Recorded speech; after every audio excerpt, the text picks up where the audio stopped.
Alright, recording is started. We are back with As you wish. Pillars of Eternity. And, I may or may not remember what I'm doing here. But let's just talk to someone, eh? Veins course under this woman's pale skin like icy fissures, yet when she speaks, her voice flows warm and soothing. Andra welcomes you into her embrace. Her features soften with compassion. We're here to ease the pain of your past, ready to take your burdens. With a thin smile, she nods. Let Goddess help with your hardships, of course. Alright, Ockrin's heirloom. The dwarf already asked. We gave him the cancel he needed. Slight irritation sharpens her tone. She seems to catch herself, modulating her voice back to a pleasant timbre. And naturally, we'll do what we can for you too. Yeah, Okrin wants his medallion back. Ah, Okrin, how often we let the shadows of the past become a burden even to others. That medallion, it weighs on Okrin's mind. You're kind to help, but what he really needs is to cast away those memories. Yeah, I think that's for him to decide. He did. He understood the solace that the goddess can give to those like him. It was explained to him that many have second thoughts, but one does not withdraw something offered to a goddess. In time, the memories fade, and they come to see the wisdom of their original pledge. His belongings, his past, now rest in Andra's realm, to be forgotten so that the wounds of the soul may heal. This is the will of the goddess. Hey, so I'm not gonna thank you for the 14 months. Holy fuck. It's a lot of months. Let's go with lore 7. Her will flows in tides. Maybe Ockrin still needs the medallion to discover how to forget. For a moment, the priestess scans the floor before her as if in search for an answer. She's fuck, he knows my religion. You're well versed in the intricacies of our faith. No use in hiding anything from someone like you. Damn straight. There's no need to quarrel over the mysteries of a goddess's will. I'll tell you what you wish to know.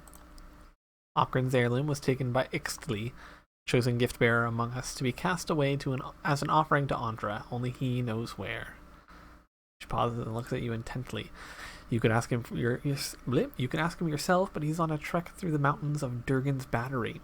If you run into Ixtli, tell him he has urgent duties to attend here. Yeah, tell me about him. Ixtli had business near Durgan's Battery. Those mountains are dangerous. If you insist upon carrying out this request of Ockrin's, then that's where I'd search for answers. It's hard to believe that only the gift-bearer knows where Andra's offerings are cast away. Is it? Our goddess frees us from our earthly burdens. It's best if only one of us knows. Alright, wow. What else? I don't want to know about Andra. Okay, find the gift-bearer somewhere in Durgan's Battery.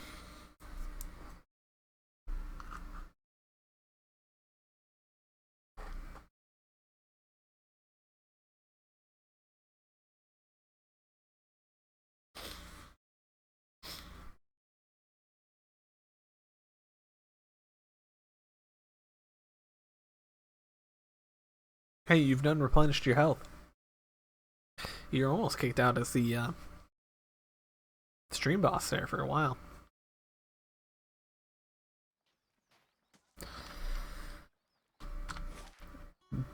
Durgan's Battery. Let's see which way. That way. Oh, hello. As you step outside, the heavy wooden door of the temple slams shut behind you. You hear someone barring it from the other side? Okay, it sounds like the priests have engaged in an agitated conversation. You get the sense that they are discussing you, but you're also certain that the door is too thick to eavesdrop through. Although there may be other places nearby where you'd stand a better chance. I mean...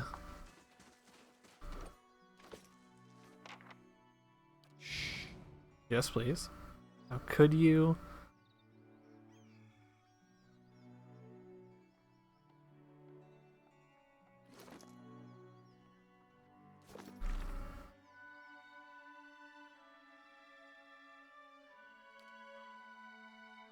We heard commotion inside the temple. Perhaps there's something else to be learned from the conversation between the priestess and the acolyte.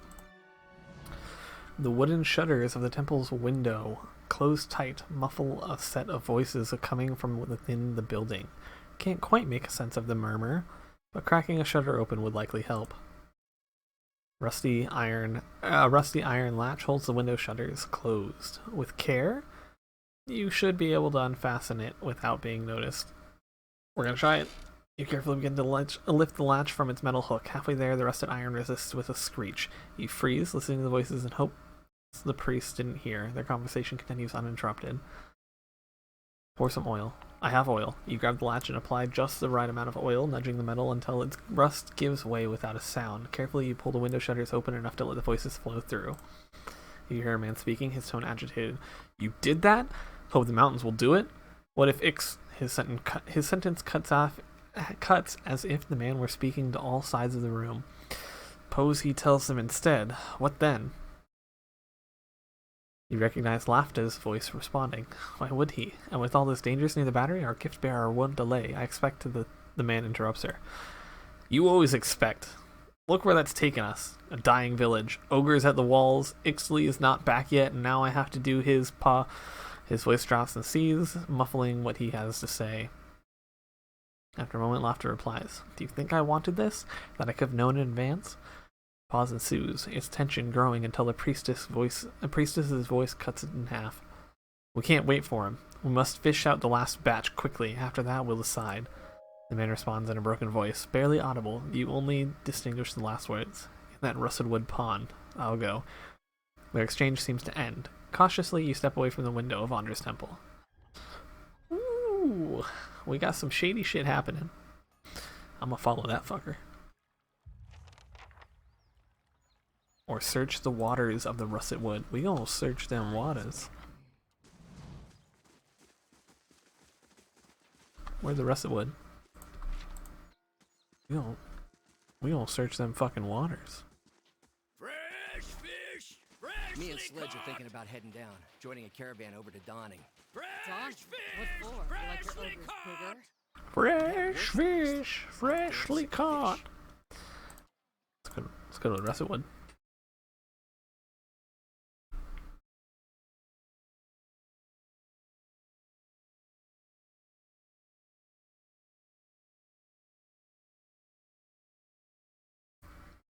Some shady shit happening in Andra's temple. These motherfuckers about to get put down.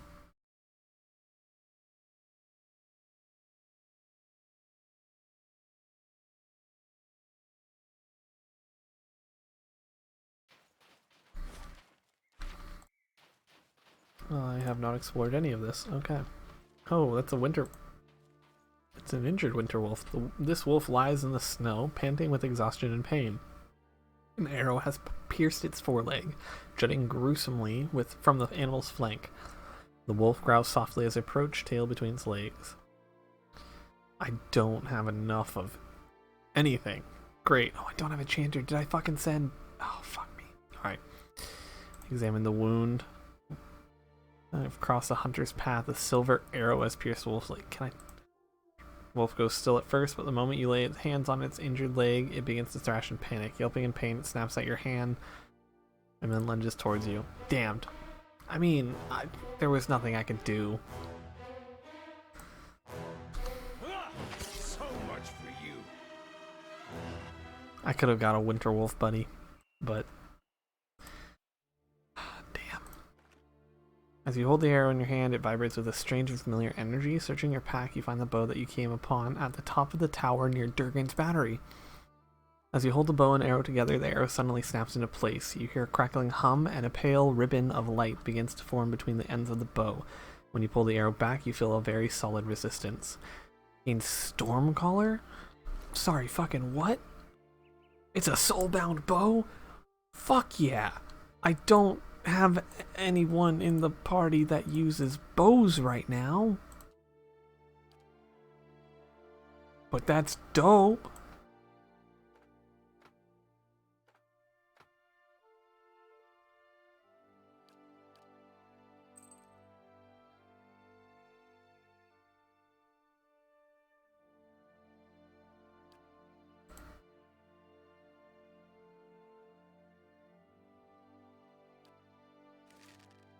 We're just gonna put that there, and we'll wait until we get someone that uses a bow in our party to Good thing I sold most of my jewelry. give that to someone. I'm not upset that I didn't get a wolf pet anymore. Although there's probably a way to save him, or to help him and him, her, who knows, it, and get the fucking arrow and Stormcaller, but what else?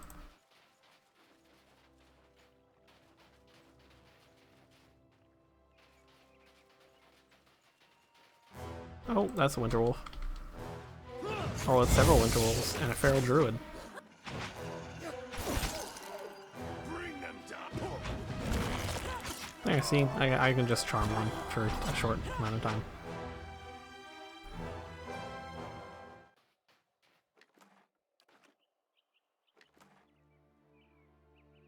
Yeah, I don't.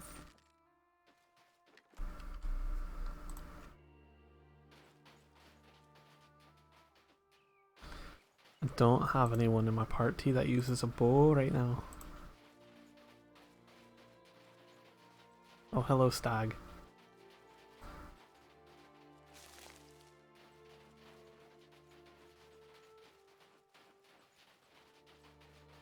Why is it called We're Going Stag when you're going to a dance alone?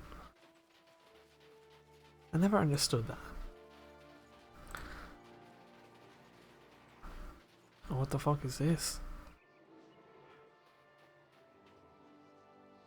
This cracked wooden staff is nearly buried beneath the frost and snow. To your senses, the gathered essence shines like a beacon. Examine the area first. This camp is long abandoned, and what remains is buried beneath a layer of snow, of ice and snow. The staff seems to be the sole item. Okay, I'll touch the staff.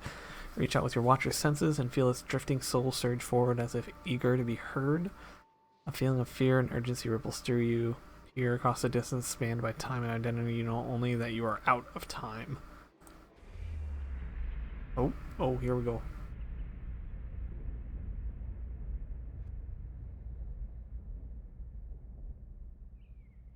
So we fucked around over there. Do you think to escape me?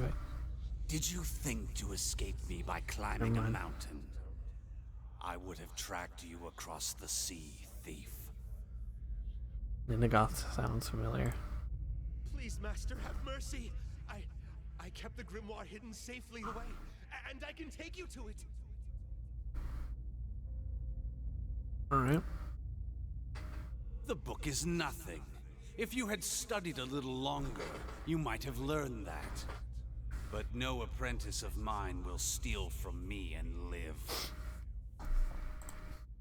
Wait, no!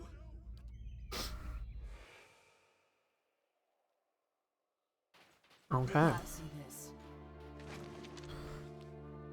Tattered map.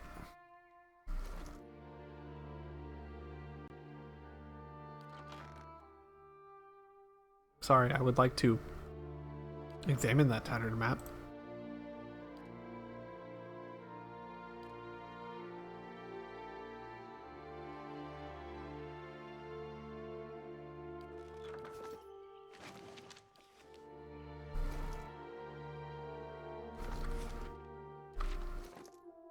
Where the fuck did the tattered map go?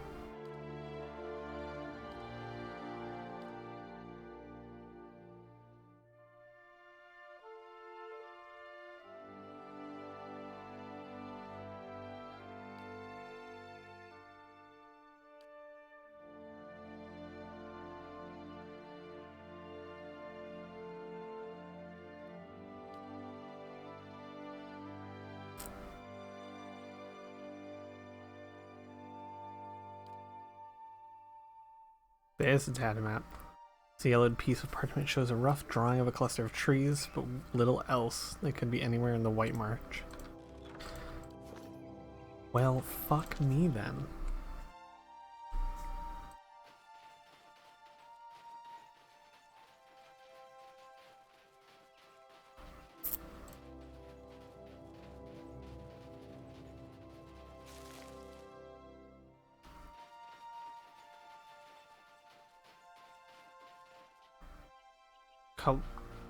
Hello.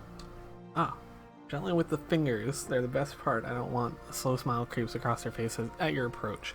The other men and women turn to look at you, their mouths filled with blood and gobbets of flesh. Why, hello there, handsome. What brings you to this part of the rusted wood? Why don't you tell me what brings you here? The god of death has willed that we are to remain here as servants of the pallid night. Alright. There is a path to the wheel that some stray from. Patrons of animancy, the very old, the blindly lucky. We set them right, and Barath allows us to consume them, that we might continue his work until it is decided that we too have overstayed. But until then, we relish the journey. Yeah, I'm looking for an ogre matron. Oh, how nice. She's staring at you intently now and doesn't appear to have heard your answer. My, you look absolutely mouthwatering. Fuck. I'm dealing with cannibals. I can just roll my eyes as an option.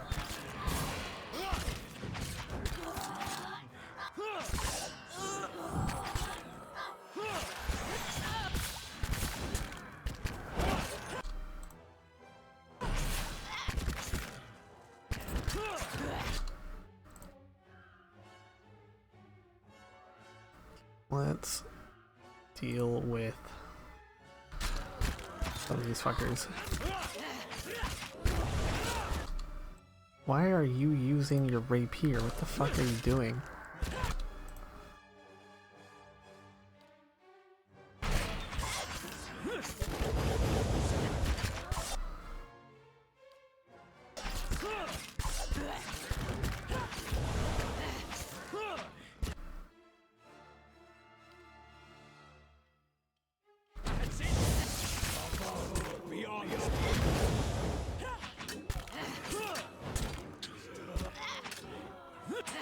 That's not very helpful.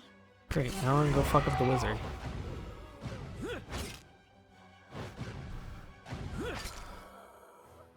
Kill them all.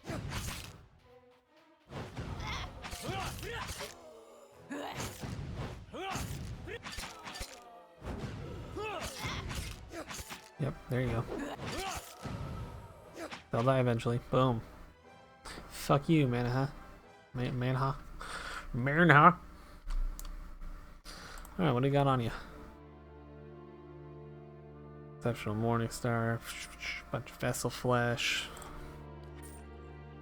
Another one my time. And also nothing worth my time. Many of these frozen corpses are missing fingers or have had chunks of flesh cut from their thighs and torsos. Gross. Fucking cannibals.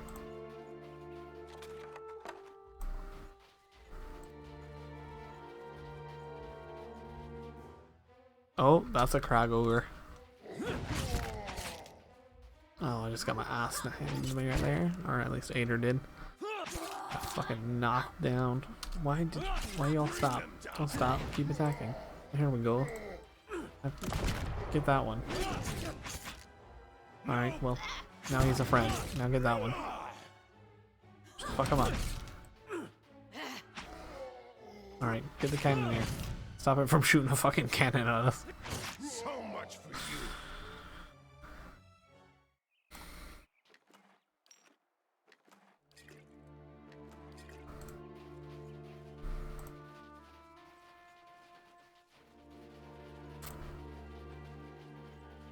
What we got over here? Ooh, camping supplies. We shall use camping supplies to gain camping supply. Ooh, you awaken and hear someone stirring, growling. Looking over, you see Manha twitching and muttering in her sleep. Oh, Manha is my person, so I fucked up a different area, whatever. You can't make out what she's saying, but from her bared teeth and the sheen of sweat on her brow, this seems like a very bad dream. She sits up bolt upright, roaring and reaching for a weapon.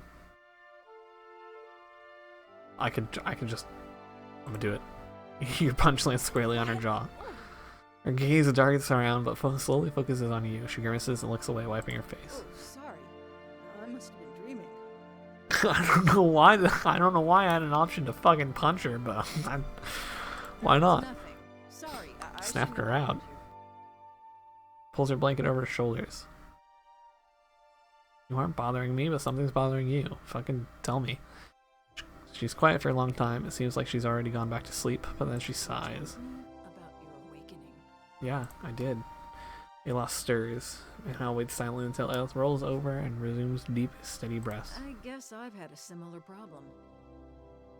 There's something I remember from a former life.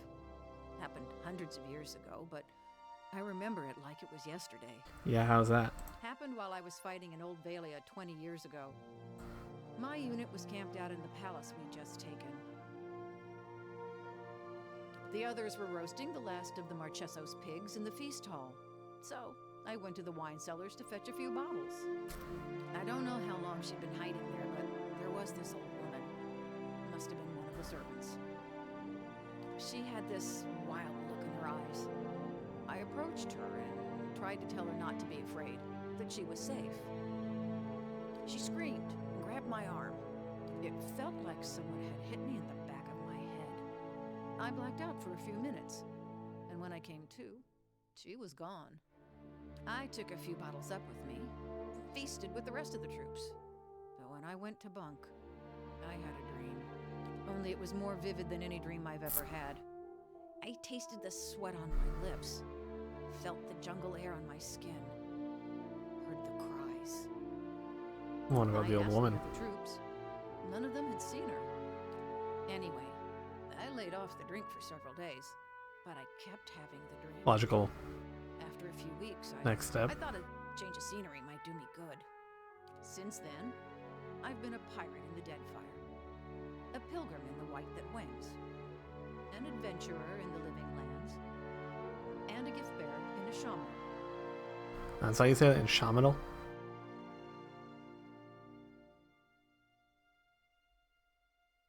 I told you I was looking for the Abbey of the Fallen Moon so I could leave something behind. There's a pool there, the Salt Well. It's where gift bearers leave the heaviest burdens. It's said that a person can enter it and leave their own memories behind. Okay. That's the plan. What if you lose more than you want? At this point, I'd gladly give up all my memories if that's what it takes for peace in this life and the next.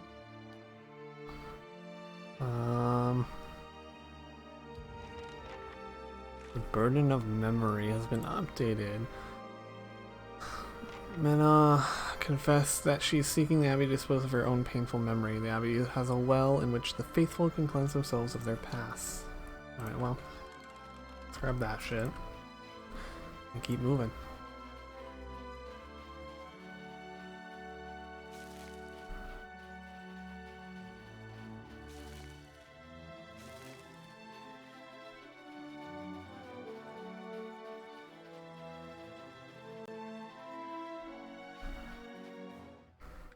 What up, ogre? Time to get fucked up.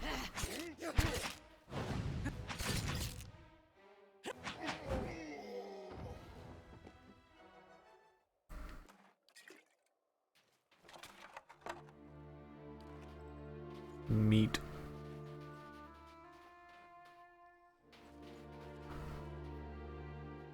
Find out what's in this cave, shall we?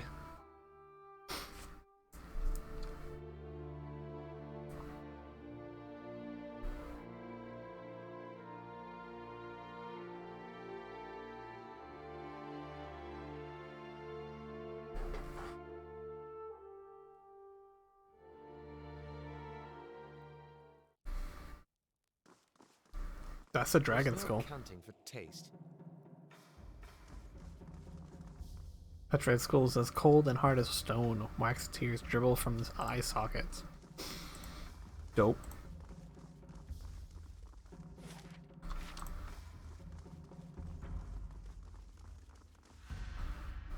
There's a proper key. Whoa, I've been spotted.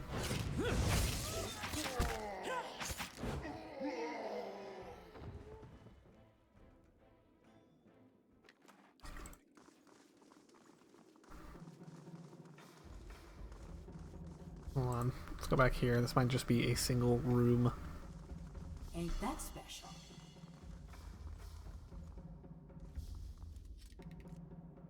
Almost walked into two fucking traps there.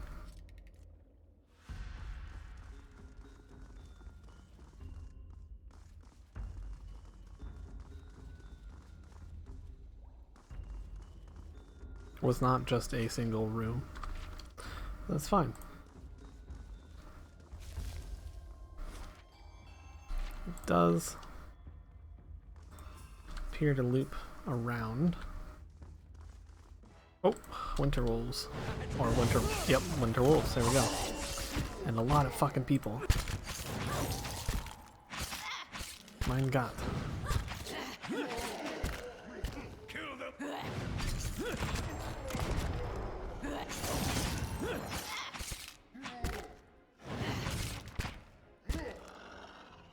Oh, he just fucked up that winter wolf. Get the cannoneers.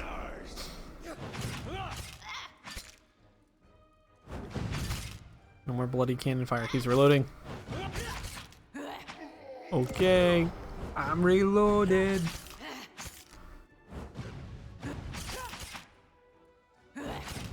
So much for you.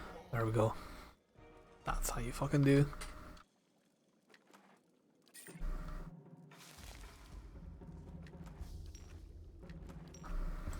What else we got up over here? If you say so. That'll do. An exceptional blunderbuss. Yeah, I mean, it says stealing, but there's a cannibal-shaped dent in the front of the shield. If you say so. I wonder how that got there. That'll do. Exceptional medium heater shield. Don't remember what hitter he uses. I think it's, yeah, he uses large shields. Like Clef. I'll take some alcohol. Some alcohols.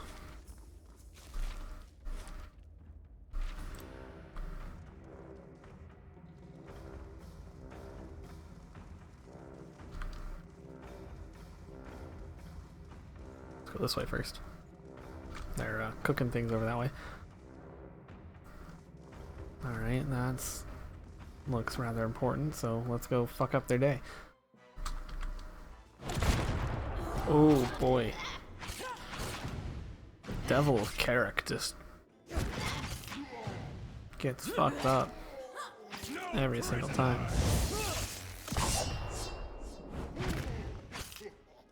Well, Devil's down. No! Bring them down!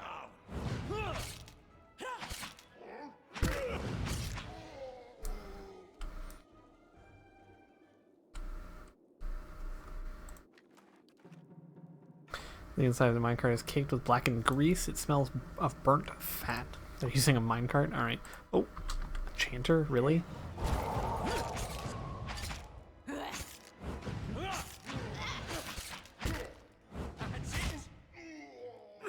Now go fuck with that one. The devil? Oh, it's the weeb.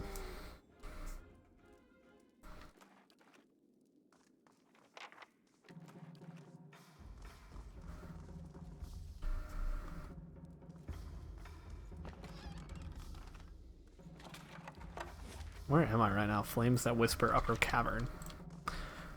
This must be the Flames that whisper ogre tribe.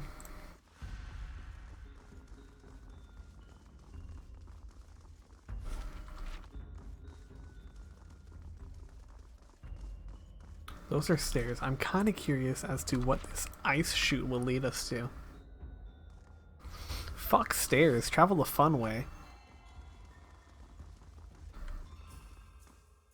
A wide shaft sinks deep underground. The lip is surrounded by scattered refuse and half-gnawed carcasses, but wisps of light wink along the walls below. Am I about to go down the trash chute / toilet? Yet the chute disappears into darkness. Peering into the depths, all you can see are shattered bones and streaks of frozen sludge stuck in the ice. Yep, yeah it is. A rancid odor of rotted meat wafts from the chute.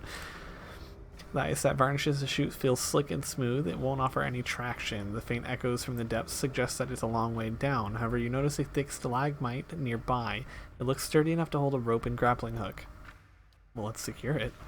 You secure your hook to a thick, solid-looking stalagmite, giving the rope a tug for good measure. It holds, and you cast the free end into the darkness of the chute. Down we go. You grab the rope and plant your feet as best you can against the slippery ice. You lower yourself slowly, seeking out rough patches and ribs in the marbled and filth-streaked ice. After several minutes, the mouth of the chute disappears above you. How much rope did I just throw down? The climb tests your patience more than your strength, forcing you to choose your footholds carefully until the chute opens into a wide cavern around you. You lower yourself hand over hand, keeping your half-numbed fingers wrapped around the rope. You still can't see the bottom, but as you look around, a glint of light catches your eye. You see a small outcropping clinging to the wall nearby. Skeletal remains cluster on the ledge, and between the bones you detect a glimmer. The edge of the outcropping is just close enough that you might be able to swing to it. I mean, yeah. You heave your weight from side to side, building momentum. The rope creaks under the increasing stress, but the ledge is almost within reach. You swing once more. As your fingers brush the outcropping, a loud crack resonates down the chute, and the rope gives beneath. Oh, fuck. You experience a panicked moment of free fall before the rope snags again. While you can't see all the way to the mouth of the chute, you guess that your grappling hook dug its claws into a ridge in the ice just in time. It's holding for now. You tighten your grip about the rope and consider your options as the rope creaks softly overhead. I mean, I'm going for that ledge. There's a shiny. I like shiny. Despite the risk, you decide to make another attempt at the ledge. You pump your legs to get your rope swinging once more. Quickly picking up speed, you prepare to reach for the outcropping. A metallic clang echoes above you. Fuck. The hook tumbles from its anchor above you. You pick up speed, a wind whistling past your ears and a scream tearing from your throat. You slam against jagged rocks and hard ice, tumbling down the narrow tunnel as the world spins around you. With a final crash, the chute spits you out into an open cavern. Oof.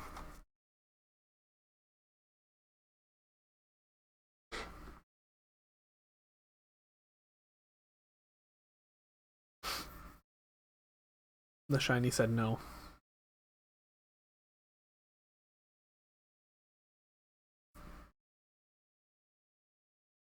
I didn't take that much damage. What's up, Lagufath?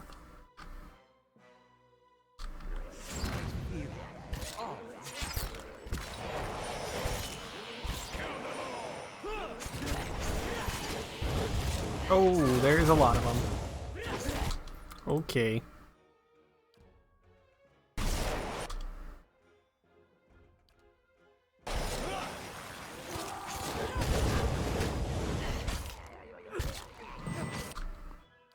A lot of motherfuckers done shut up.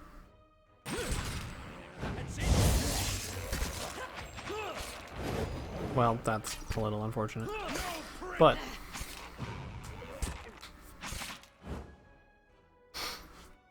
we good. We need to rest because the fucking devil is fucked up.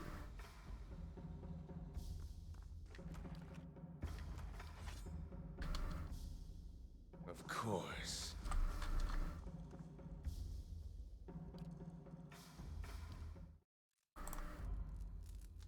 There we go.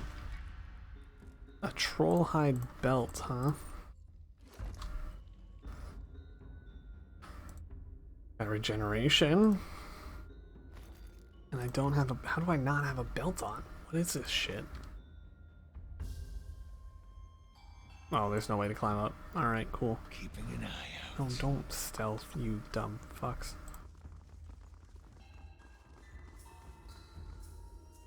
Looks like an ogre died here.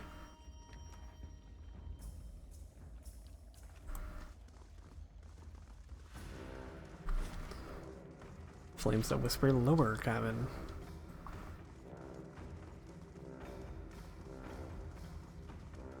Another dead ogre. So what is killing ogres? Was it the Lagufath? Because I don't really think so. Wayfarer's Hide. It is light armor.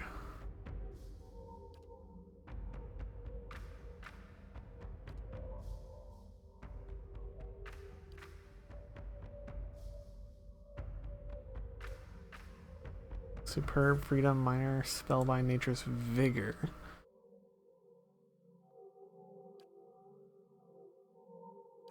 Yeah, let's throw that on you.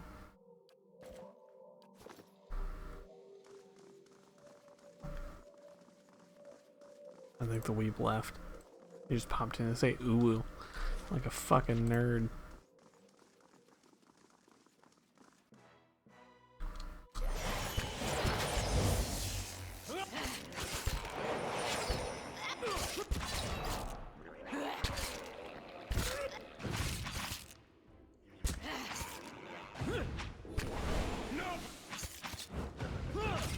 There we go. Man, these logs I think got shit on me. Oh, why did you not grab that one when you were over there? What the fuck? Now, what's killing Lagufa? Oh, look at here. Probably that trap. Go fuck yourself. Fucking trap. Bullshit.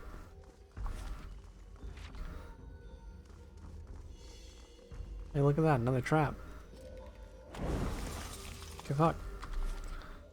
I feel like I might have missed something around here, so I'm gonna go back down.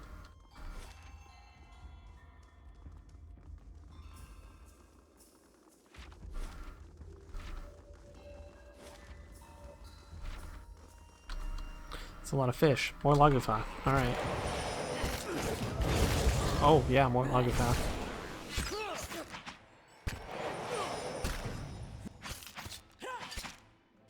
So much for you.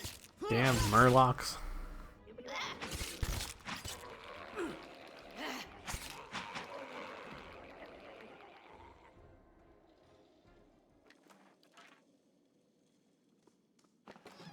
Oh, camping supplies. Dude, this DLC gives a fuck ton of camping supplies. What it? More Lagufa.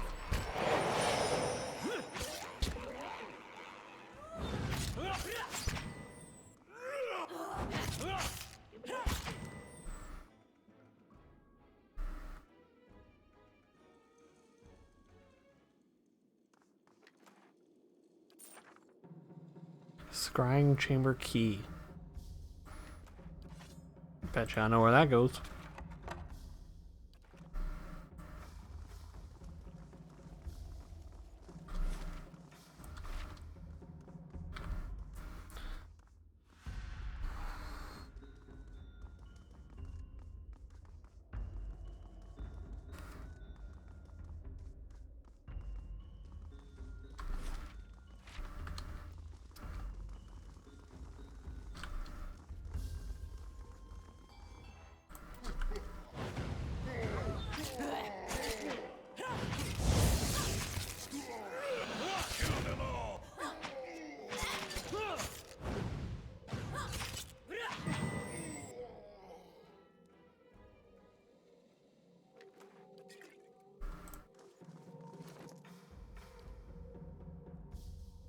Is this spear really only one-handed weapon? It's weird.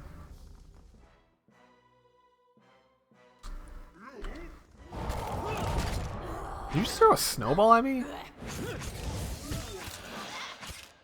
I think this chanter just threw a fucking snowball at me. Goddamn cannons. So much for you. Bring them down. Fuck him up. That's it. Yeah, hey, look at all that blood splatter on the ground.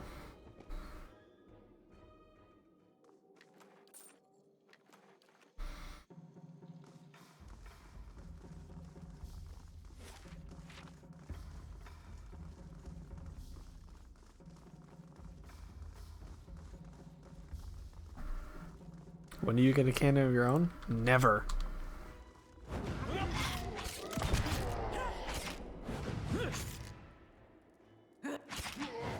Kill them all. Damn cannoneers.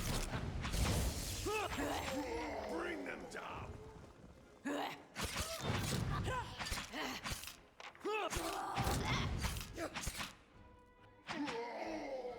There we go.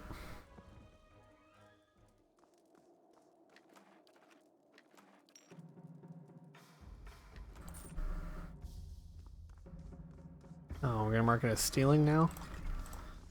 If you say so. Got it done.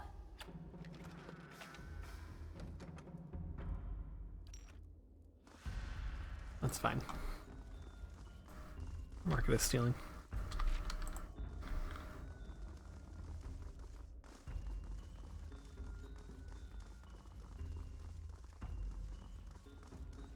Man, so many branching paths.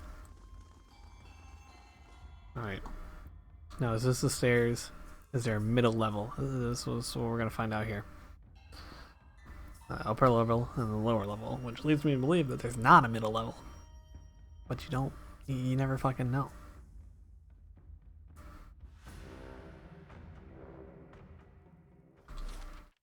There's not. See that? We done solved it. It's a little bit of a bummer that I didn't get that shiny object. Damned.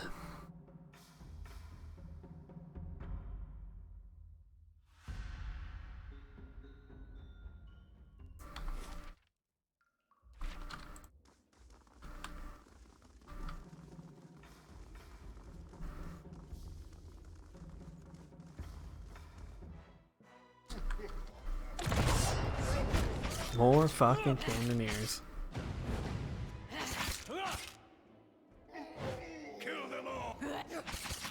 Go on, go fuck him up. Now go fuck him up.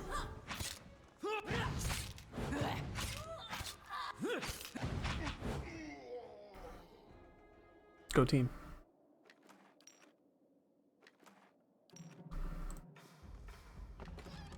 It's not stealing if they're dead. Well, time to rest. If you say so. Got it done.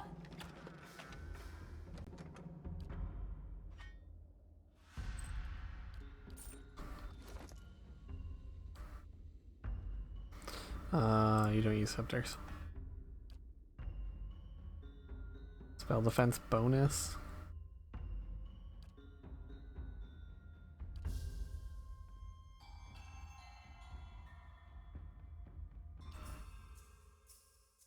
You just have a cape. No more cape for you. No capes.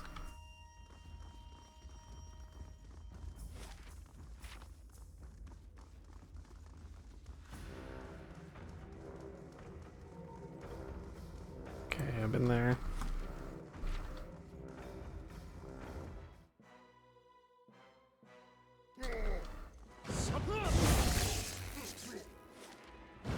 It's a mine.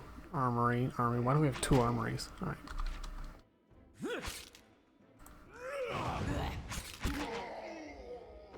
That dude just can't carry on. This guy hasn't realized yet that he's not our friend. There we go.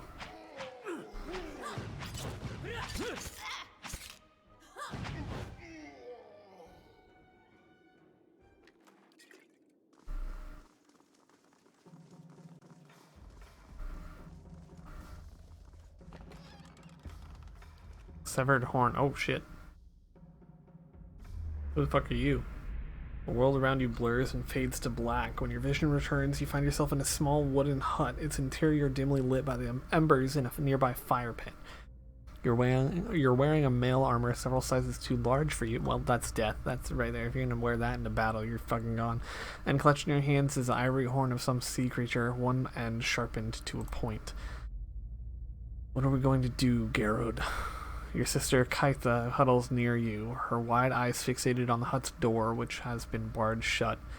The door shudders and splinters beneath heavy blows coming from the other side. Enraged growling can be heard from just beyond the door. All at once, the world halts around you. The pounding stops. Wooden splinters from the door hang suspended in the air. Kaitha no longer trembles, no longer breathes, her eyes fixed in place like dolls. The wisp of essence you had followed to this point in the memory has dwindled to little more than a faint trail. However, you find by concentrating on what might have happened next, you are able to sense whether it truly did.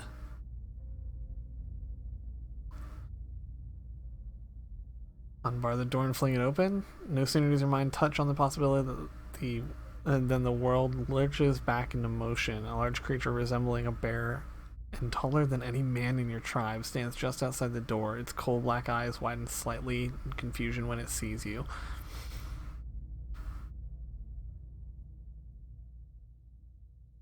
Beckon the creature to attack. Enraged by your audacity, the creature charges, easily swatting you across the hut with one massive paw. Fuck, I should have stabbed it. As it does so, Kytha dodges past the creature and escapes the hut. Each breath is agony, but you clutch the horn defiantly as the creature advances. The snarling of the creature and your own belabored breathing fades. Is that how it happened? It's been so long, hard to remember. I had the vision when I picked up a horn, part of a helm apparently. A helm, yes, my helm, I remember it. But who was I? Why have to I return to the wheel? Maybe if you knew who you were, you would know whether it was time to move on. The helm is all that remains of my old life. If you have found some of me within one piece, perhaps my memories are scattered with the rest of it. Perhaps there's peace to be found in its reassembly. Fuck, now I gotta find a part to a fucking helm? I already have to find parts to a fucking sword. Son of a bitch.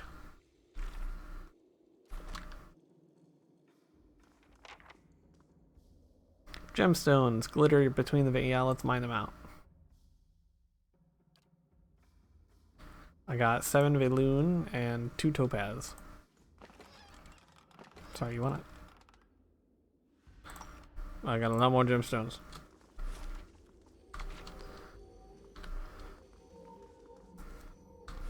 Alright, looks like I've explored every other avenue.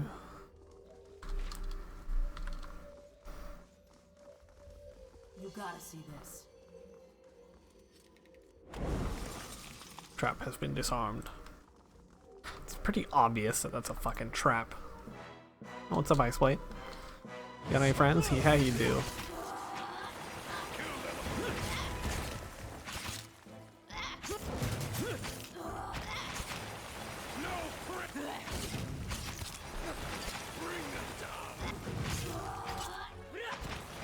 And then there were none.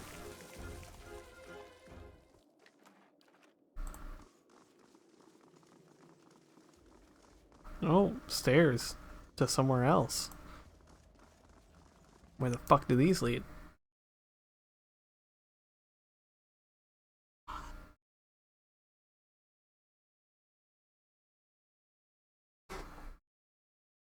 I didn't see there could be other stairs here. The hell?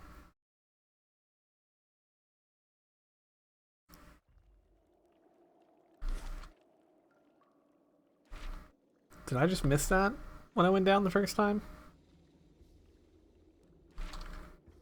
Oh no, I couldn't get in here because it's the back way. Got it. Fish, sweat, sulfur. Man, you smell some weird things. The ogre matron sniffs at the air, but her nostrils as wide and dark as 2 pistol barrels. I'm strangely offended. Approach the flames, that whisper clan with the stink of stalwart heavy upon you.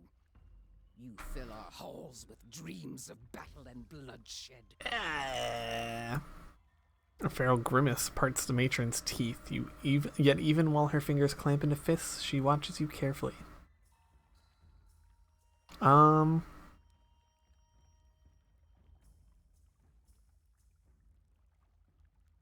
here about Durgan's battery. Yep. It's the diseased carcass of a ruined civilization.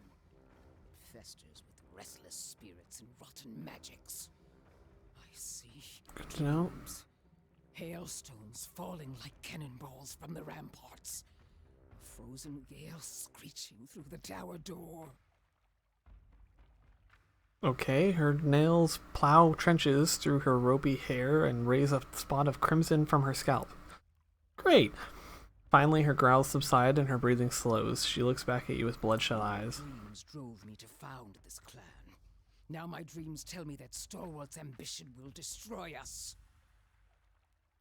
Try the lore. The histories indicate that the Pargrunen doors battled amongst themselves in Durgan's battery. Then let their spirits lie there among the dreams that infected them. And now you'll tell me why you're here. Another adventure encumber members of the Laden Key crossed your path. I'm looking for anything they might have found. Yes. The night winds whispered this name to me. They found us, clubs and cannons ready. As for what we found on them...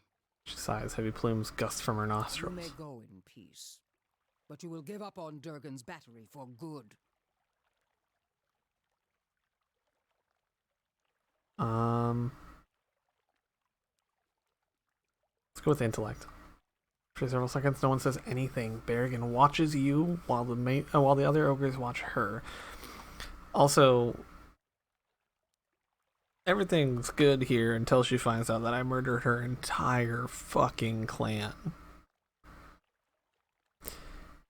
Then take the bounty of your foolish predecessors. May it serve you better. Got expedition journal, Woodica hood, alien key robes, major endurance, speckleback jerky. All right. Under the circumstances, I'll overlook your slaughter of my clan. There it is. You She shall knew. have the peace of flames that whisper. For now. I hope your skills are as fine as your words. It is rare that a matron betrays her dreams.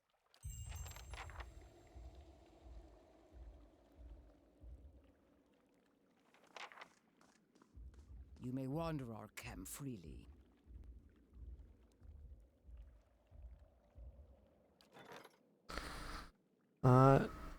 Joining 5 other Eastern Reach mercenaries, Sagani became a passenger on a Mao longship. Swift and full of weapon-bearing sailors, the ship came into regular conflict with pirates during the pursuit of Tama's kidnappers. Eventually, Sagani and the crew spotted the Valian caravel holding Tama and were able to overtake it before it reached open water. It was so thick with pistol fire that the smoke made it difficult to tell friend from foe. Face to face with the pirate captain. In a subsequent scuffle, the longship collided with the caravel and sent it lurching. The captain slid down a length of the deck and was knocked overboard by a poorly secured cannon. What a way for a captain to go. With their leader sinking beneath the waves, the remaining pirates quickly surrendered or dove into the water in an attempt to escape to a nearby island. Upon Thomas' return, his friends and family held a huge feast to honor him, Sagani, and everyone else that helped save him. And I got the lavender wreath. Great. Awesome. I got a fucking wreath from that. Anyway, I'ma just fucking go. Yeah, I'll see you later.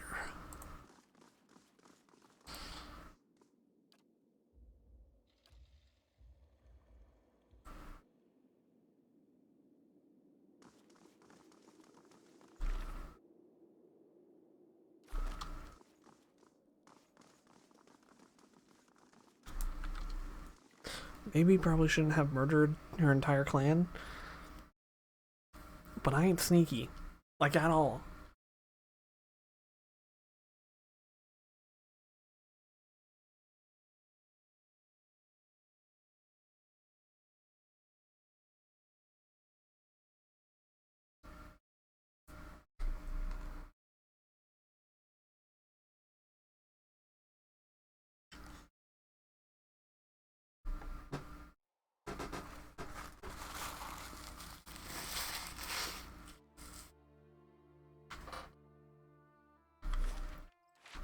Alright, let's continue exploration. Yeah, I murdered her entire clan except for those in that room and pretty much stole everything. Oh, that's a bear. That's Greyjaw. This bear has a fucking name.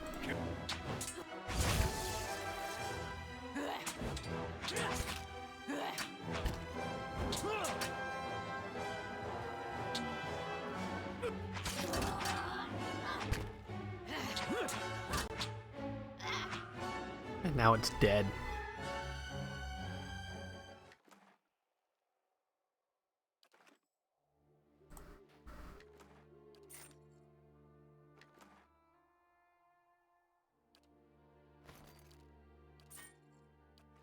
Time to rest.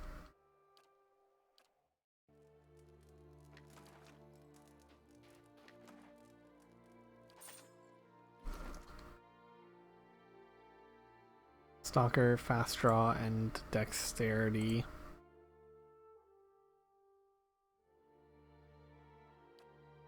Yeah, we'll give it to you.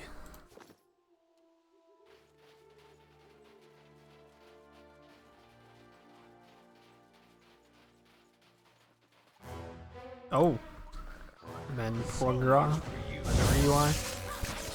I mean, what you're about to be is dead, so I guess it doesn't matter. Yep.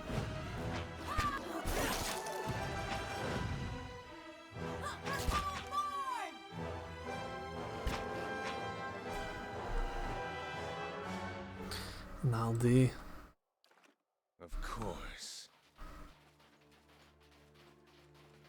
Oh, another cave.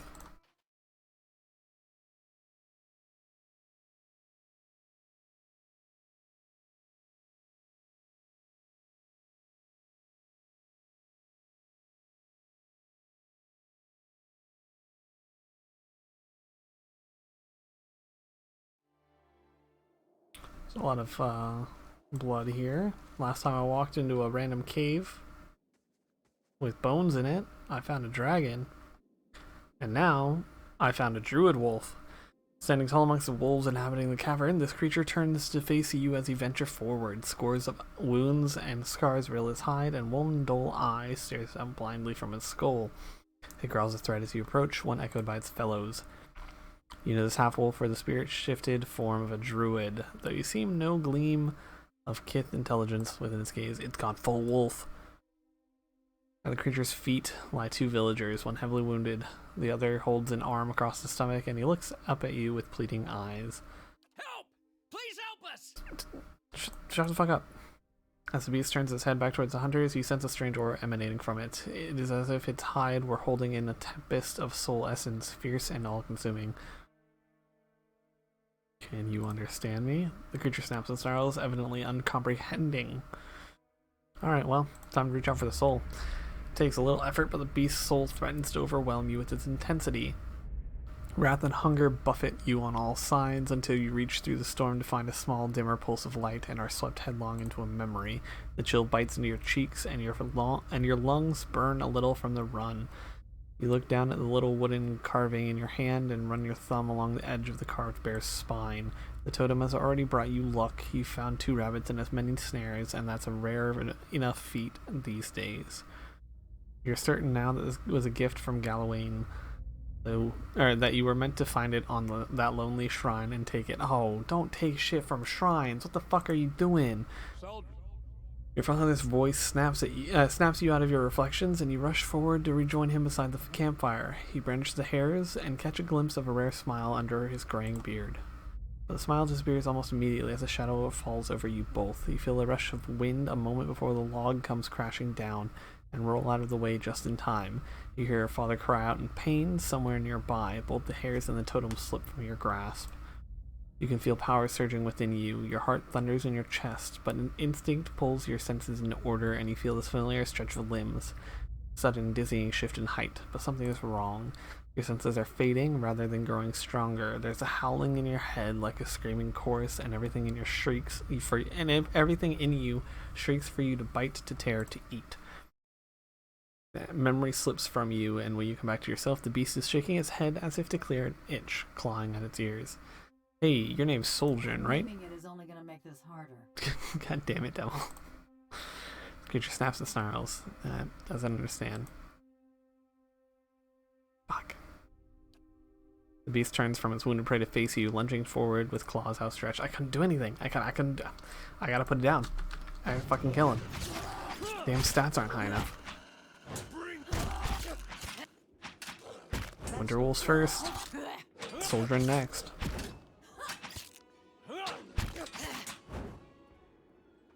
Sorry, bud.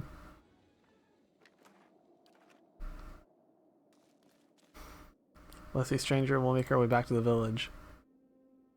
Yeah, from what it kind of described in the text, it sounded like you were badly injured, so I don't know how the fuck you're gonna make your way back, but best of luck. That's a wand. That's Kurok's wand. Oh no, I'm using a soulbound, so what do you got?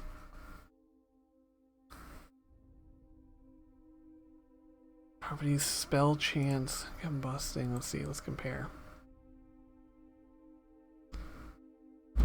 11 to 17, that's already a little worse. 10% chance to cast combusting wounds on hit or critical hit.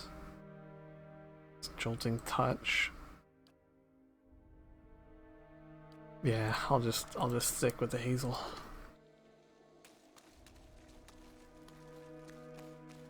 Damn.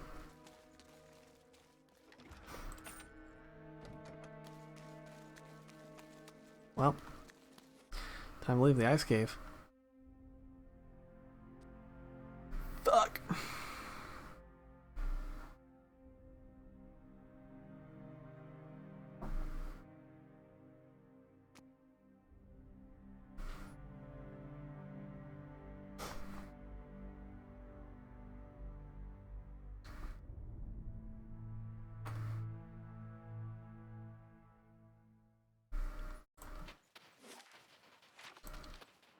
Anyone ever tell you that you have the best accent?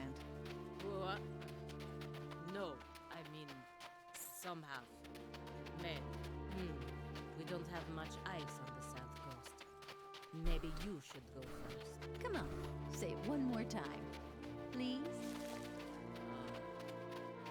Shoderi. Donderi. Vecente kumane nishomnet. These stones are extremely warm to the touch. The most of the runes are indecipherable. A few look like names.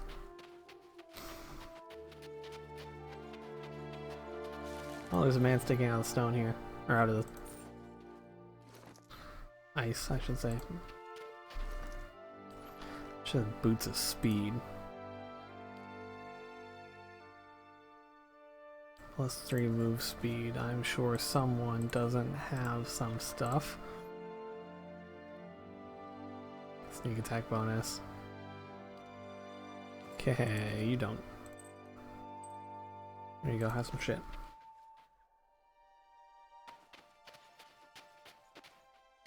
I don't know what that amulet even does, but I gave it to you anyway. Oh, what am I fighting? A nice troll. Okay, fuck it up. Oh, now it's a friend. Alright, fuck it up. Come on, devil. Get in there. No prisoners!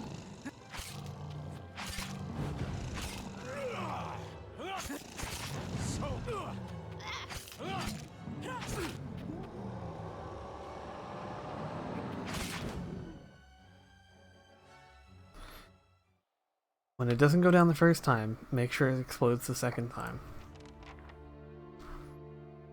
A lovely drop. I have both of the ingredients Hayfrick asked for. If I take them back to the inn, he should be able to make that antidote for Rayfald. Okay. Examine workless. The shrine does not appear to be frequented very often, though traces of old candle wax line the edges of the stone. Oh shit, is this the altar that the dude took it from? See a great beast formless save for its gleaming fangs. It growls and snaps with increasing desperation and savagery, and for a moment you feel its rage as your own. Yep. Fuck. Maybe if I'd come here first. I don't know. It's too late. He's dead as dicks.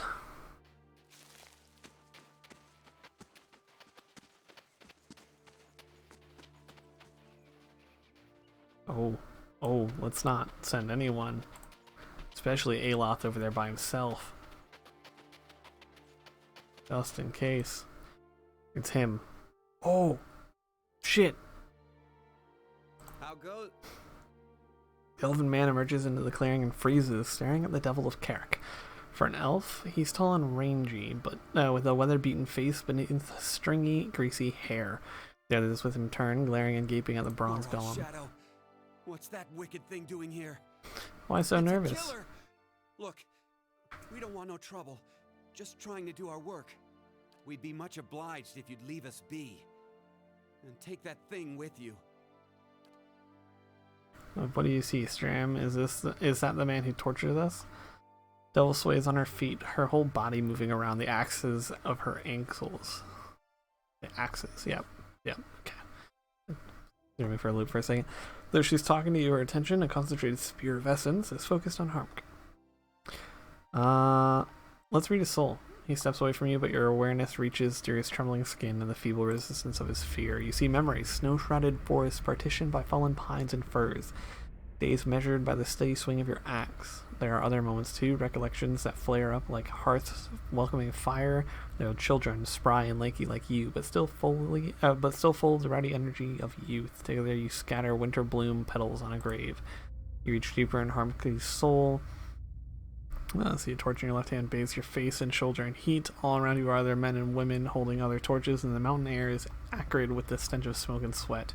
Rage billows off of the others. It's been a fever in your blood for days now, exhausting you and invigorating you in equal measure. You're at the edge of that town, Coldmorn. It's hours yet before dawn, but the commotion has started to awaken the village. Candlelight ignites behind frost-crusted windows, and haunted faces peer out at you through the glass. You begin to doubt yourself. Just then, the door slams. A villager comes racing through the streets, kicking up snow. With his stark white face and pale hair, he looks almost like a ghost.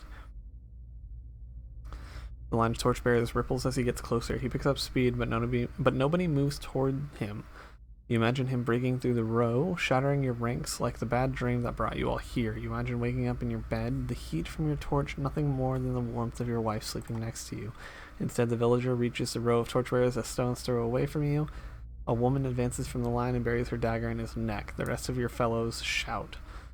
Rage, memory, and bloodthirsty triumph boil up in you. You all came with a purpose. You came to bring justice to the traitors of Coldmorn. The next few hours are painted in colors more vivid than life. You put your torch to anything that stands and your sword to anyone who runs. It is as if Magrin herself whispers in your ear and guides your hand.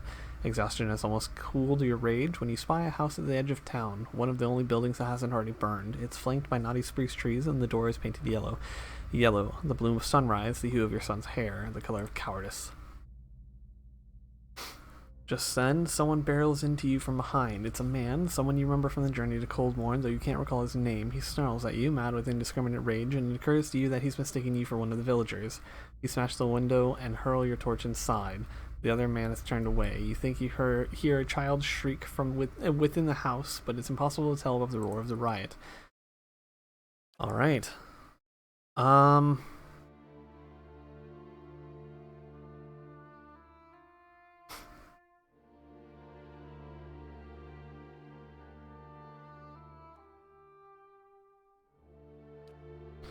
Don't get that greasy horse shit. You looked in the squalid dregs of his soul. Tell me what you saw.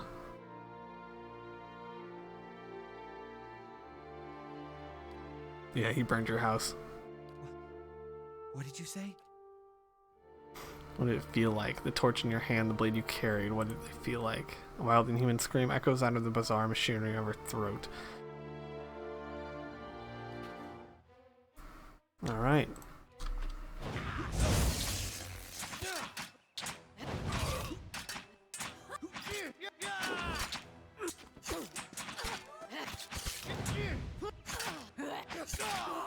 I'm gonna watch. I'm gonna make him watch while he kills everyone. Quest completed, the one that got away. I'll talk to her once I'm done looting. Wow, they really didn't have much. Almost 15 years I've been looking for him. All that fretting and wondering, and the deed's over in less time than it takes to tell.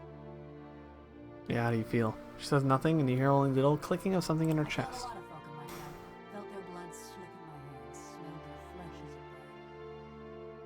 And I always used to imagine what it would be like to have Harmka under my knife, feeling his breath come hard and fast, smelling the fear ooze out of him.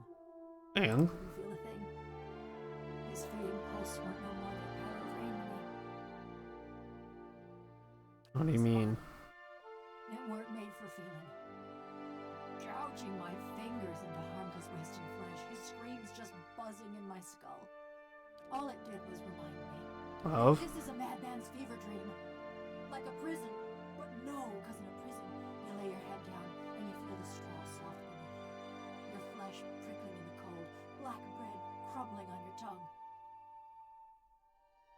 Yeah, that sounds terrible. I wake up some mornings wondering why I can't feel the floor beneath me, thinking I must have fallen and gone crippled. But then I lift my head, see a bronze corpse stretching out in front of me. Yeah, sorry you have to go through that. I want, it's a choice. I dreamed too of what Galvino did that night. Those moments. I'd endure another cold morn if it'd spare me this fate. Was What happened? Hot and stalwart. They'd locked me in a little house, and the old mayor and his cronies. When a crowd of them came for me in the dark of night, I was only surprised it had taken them so long. Only they didn't march me to no gallows. No. They snuck me to another house on the edge of town, real sneaky like. That's where I met Galvino. What was he doing there? Fiddling with some machinery in his workshop. Had his sleeves rolled up and it was cold enough to see a prayer. Never actually looked at me until he started fitting some copper helmet over my head. By that time, the mayor's goons had me trussed up good and tight. Galvino was having himself a grand time barking orders at that lot. Oh, I'm pretty sure I see where this is going. While Galvino's fastening that helmet over my head and them copper bands around my arms, I'm starting to look at his contraption. And that's when I see it. It's this metal suit strapped into the machine just like me. A cold, dead-eyed thing, all done up with fancy carvings and such. The one. I start asking Galvino and the rest of them what's going on, but they're too busy to answer. Then suddenly, they're waiting, staring at me with that fixed, horrified look. But they ain't watching me. They're watching for something to happen. Galvino tells the woman nearest the machine to flip the handle. And then, just being torn apart every which way, feeling my soul peeled from my body. By the time I came to, I couldn't feel a thing. Just this dull, distant sort of ache. The old man cackling and chattering. When I saw him looming over me, looking down at me with hungry eyes, I tried to scream. Tried to swing at him. And that's how you ended up here. And how Galvino ended up in that little shack. The rest of Stalwart didn't take kindly to having a killer in their midst, nor to seeing their mayor and the army Valians strike a secret deal. They drove Galvino out, destroyed a fortune of machinery, and wrote a letter to the Academy in Simone, ruining what was left of his name. Still, he's lucky he didn't get a pelting. The old mayor fled too, and Stalwart's been snug and cheery as ever. Yeah, why are you still here? Oh, alright. Been a while since I were out in the world. Guess I'm keen on seeing more of it. Even if I'm stuck with a bloody heart. Anyways, I've been wondering about that fortress. Yeah, what about it? Near everyone thinks it'll have just the thing they need. Those villagers wanted to fix up their brook downtown. Galvino always thought it carried some great secret of animancy. And all them adventurers came looking for fancy gear. And what are you looking for? Something to help me feel. Or forget. Effigy's eyes, maybe just something new. I just figured with those dwarves being expert smiths and all, maybe they had something to unmake me. Well, maybe we'll find something. Well,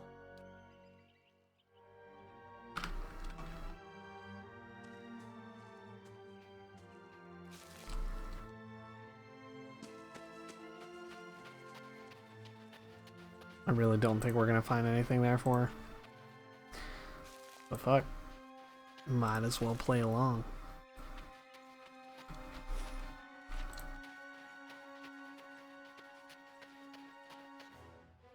Oh. What did I find? Ice beetles, eh? Oh, that's a lot of them. Oh, that's fucking rude.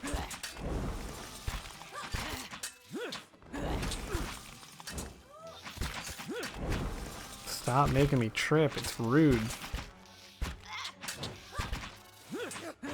No prison!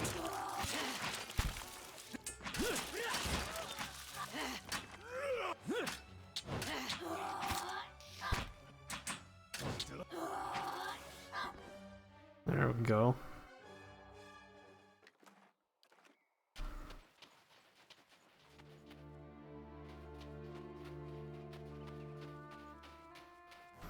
Ice whites. How many? Just oh, there's 4. I thought nope, 5. That's it!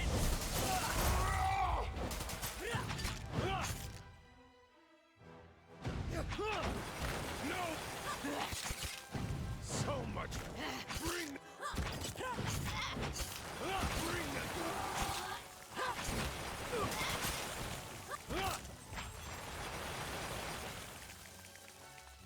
There we go.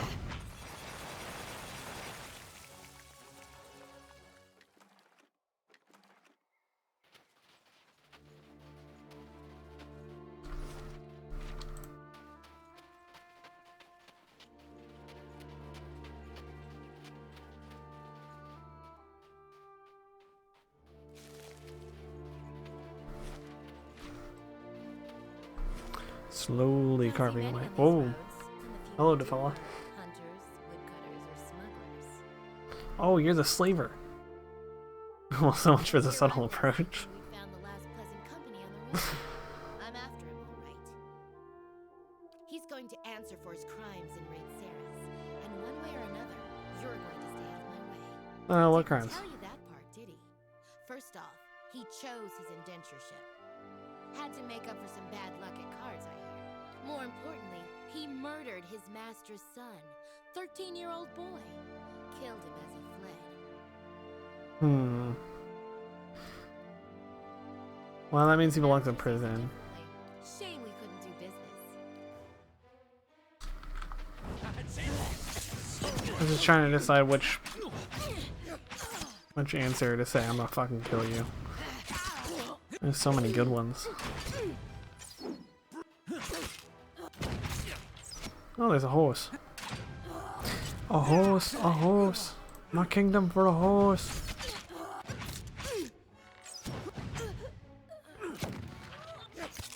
What do we got here? What's going on?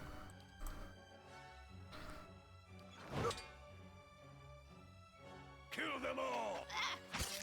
Stop making him your friend and fuck him up. There we go. Return to Aleph.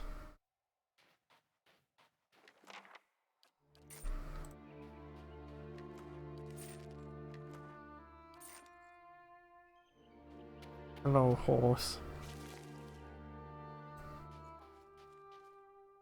Oh. Okay. As you walk toward the frozen pond, a figure approaches through the mist, or appears through the mist. Kneeling down next to a hole on the ice, the figure picks up a large chest and throws it into the water without hesitation.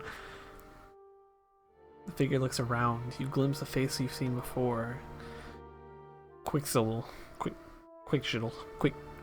I won't go with that one. One of Lofta's acolytes pulls a hood over his head and throws a leather bag over his shoulder. Without looking back, he walks away in the direction of Stalwart Village. No, that's towards us. Stop walking towards us. Retrieve Okrin's medallion.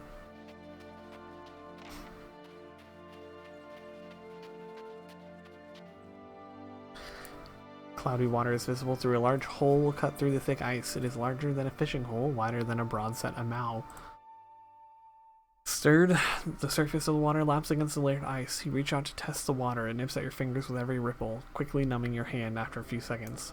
Well, let's inspect the area. You carefully inspect your surroundings. Animal tracks are plentiful, but what appear to be the footprints of Kith are also present near the hole.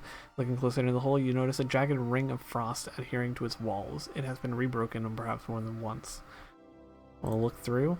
Water swirl, silty and nearly opaque. You attempt to see through the murk, but can make out nothing in particular. Well, time to dive in. We'll cast Bulwark against the elements. We'll have Aloth do it. Aloth begins to draw energy out of the ether and into a grimoire. There's a sudden flash of light from the open page, and you are bathed in a protective aura. You dip your hand in the water. You can feel its ripples climbing up your skin, but you notice no change in temperature, as if the water itself had become lukewarm. Fucking wizards. The cold, it seems, is no longer a threat. Well, I dive. You dive into the water. The turbulent darkness engulfs you, but its embrace feels almost warm and welcoming. Occasionally, a cold shiver runs through your limbs, but the protection offered by the spell lets you swim with ease to the bottom of the pond. Directly below a hole at the very bottom, your hands find heavy objects made of wood and metal. They are chests, small but heavy. You start to bring them up to the surface one by one, struggling to carry their weight through the water, and after a heroic effort, you come out of the frozen pond. You let a few minutes pass to recover from the ordeal, and then you're ready to inspect your findings. The chests are marked with symbols of Andra. You grab one of them and pry its lid open to reveal its contents. Inside, all you see are rocks. You shake the surprise off and grab another chest. The same results the same results greets you after opening it. More rocks and nothing of value. Something is surely amiss. As proof of your findings, take one of the empty chests with you. Fuck, dude. I dive in and all I get is fucking rocks?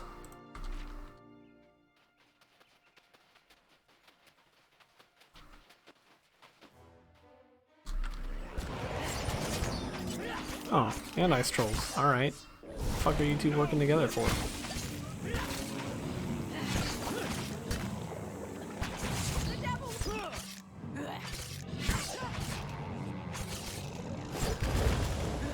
The devil's down again.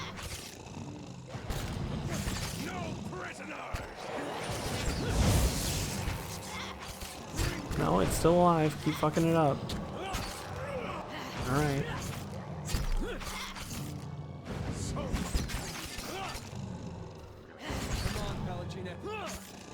Nope. Pelagina's dead. I don't know how that one died, but okay. Oh, there's a fucking third ice troll.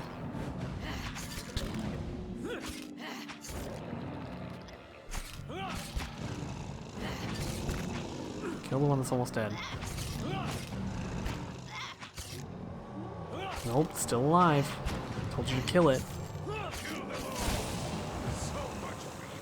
Oh, and it's dead. Or down, anyways. We'll just take a rest after this fight. It's fine. We got plenty of camping supplies.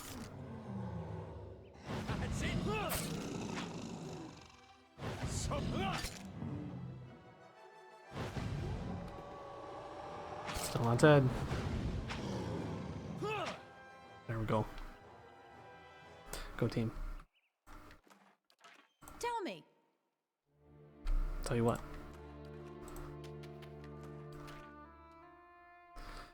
Camp.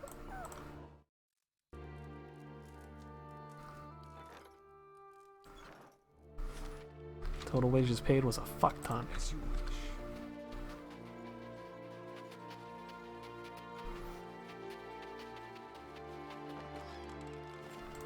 Boom, just like that, we got our fucking camping supplies back. I'm telling you, this DLC gives out so fucking many.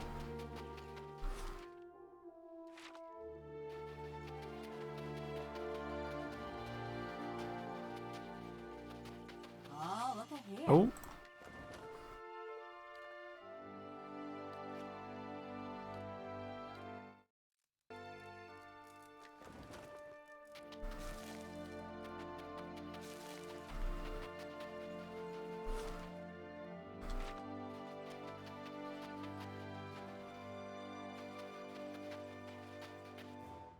Oh. Oh, I think you're one of the bounties, huh? Alright, well.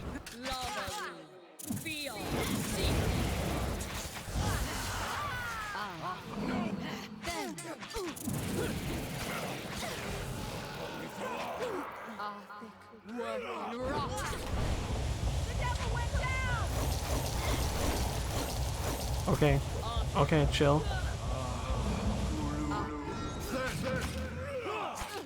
That chugged a little, I don't know why.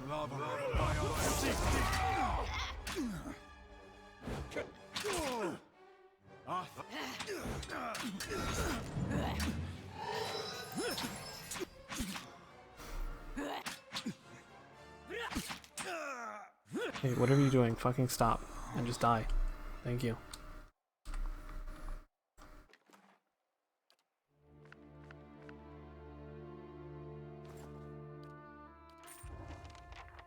Yeah.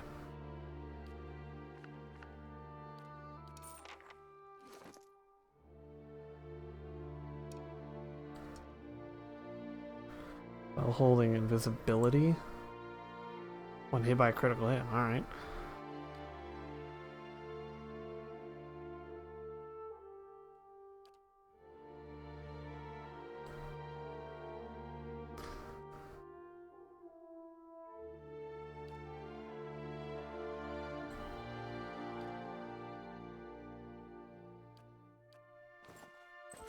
Sure, let's give you that.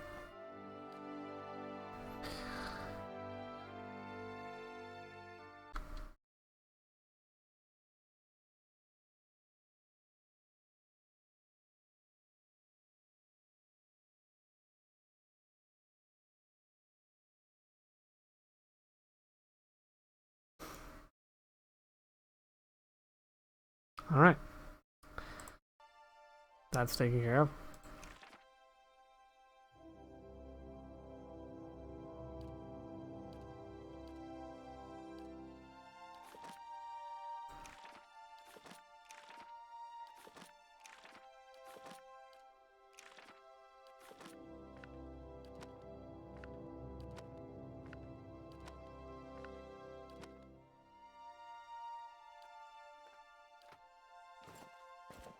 Those might come in handy. It's always fun when you have to ban people for trying to sell followers in your chat.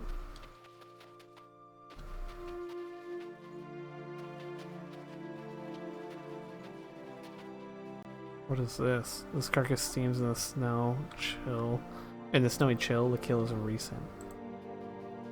Okay.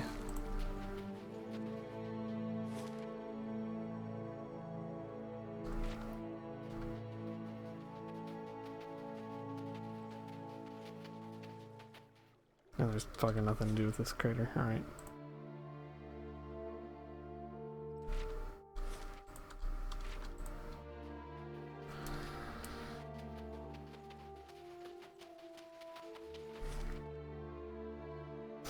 To the Deerwood. No, to Starwood Village. I don't want to go to Deerwood. That's base game.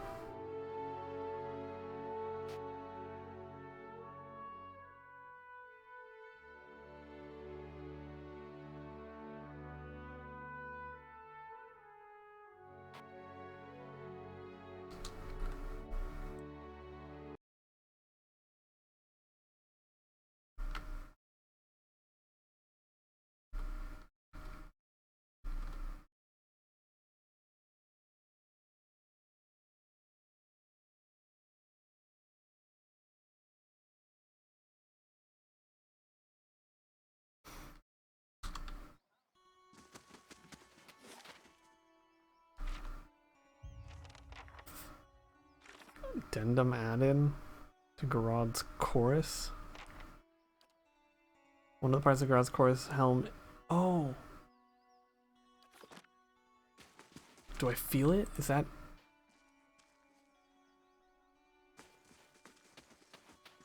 But I haven't. Whoops.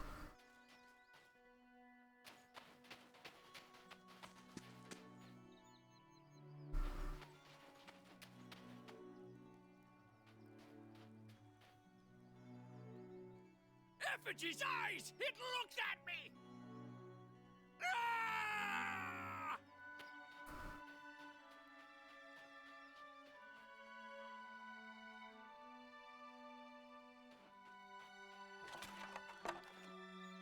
Okay.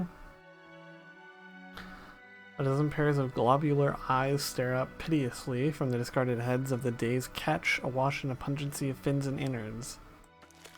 Your hand runs up against something round and fleshy, the size of a melon. It is smooth and scaleless, and parts seem to be covered in hair. A discarded head, perhaps, but not that of a fish. The head shifts deeper into the barrel's slimeries that will pull it out. It's a fucking person in the fucking barrel. What the hell? With one hand on either side of the head, you begin to lift it out of the barrel and to have it leap from your grasp as the head's owner springs over the lip of the barrel in an eruption of fish chunks that rain down over the market stall. What are you doing in a fucking barrel? What? The man who leapt from the barrel stands facing you, nearly naked save for a loincloth and drizzled in fish viscera. He is covered head to toe in scars, tears and punctures and the thorny imprints of lashings. Most are faded like old memories. Despite that, the condition of the man's body is remarkable. The drooping skin at his flanks and elbows is the only evidence of his advanced age. His face is placid, but the rest of him appears prepared for anything. He's a monk. Calling it now. He looks you in the eye at first, but his gaze drifts now and then, settling on strange parts of your face as though distracted by new discoveries. If he is at all flustered, he gives no indication. Hey, what were we doing in the fucking barrel?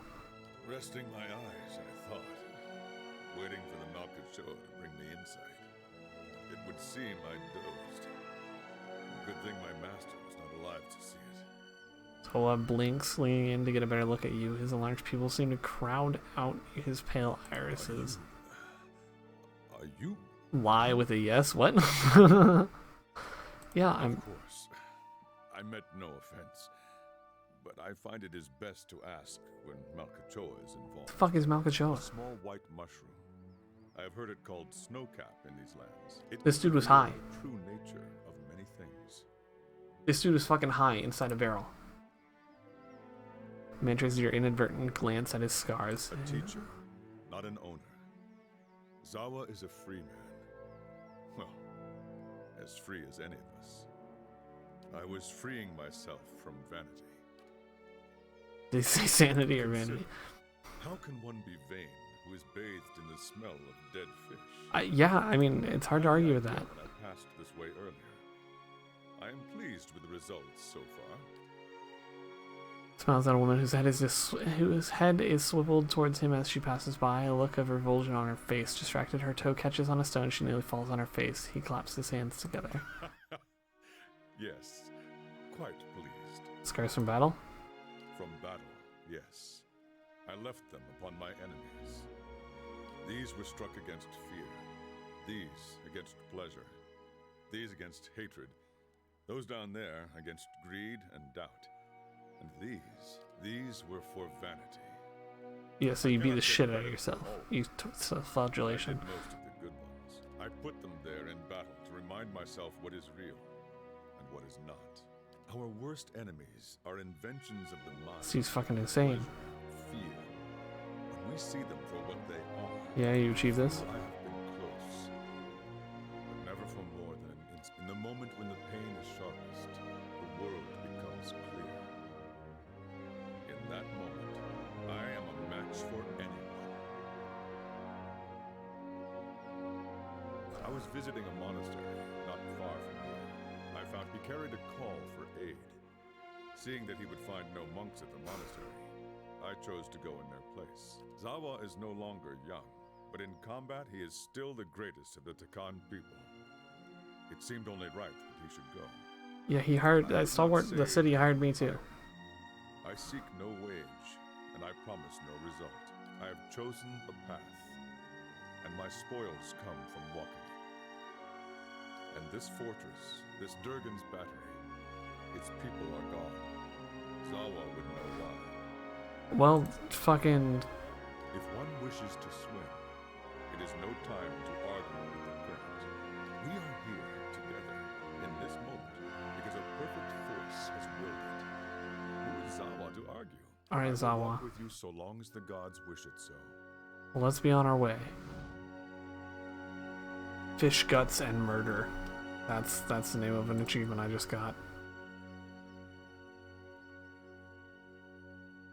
And Gores.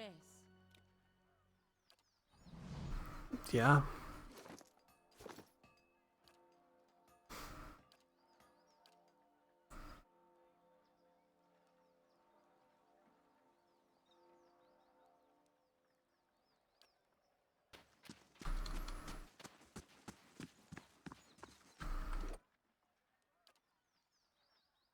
First level monk. Right, I need to fucking level him up.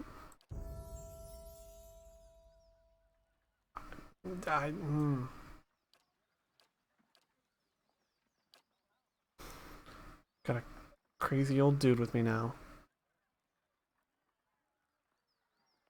And wounds at a faster rate because wounds are what fuel the monk class. So we're going with that. One wound speed instant, 25%. Alright. While the monk has wounds, he or she adds a proportional fire bonus. I'm gonna take that. It's move speed. Yeah, let's go with the fire bonus. As much passives as I can do with these fucking characters, the better. I don't fucking know how to. I don't know.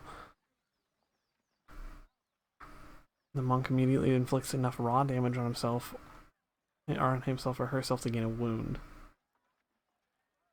Yep, cool.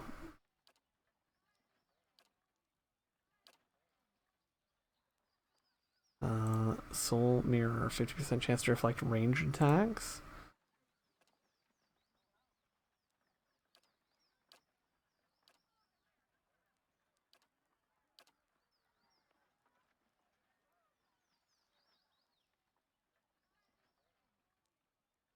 Uh,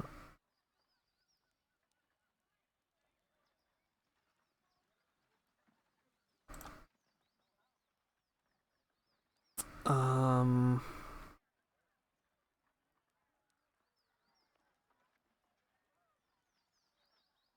Interrupting blows increases the chance to cause an interrupt with any. Yeah, sure, we'll go with that.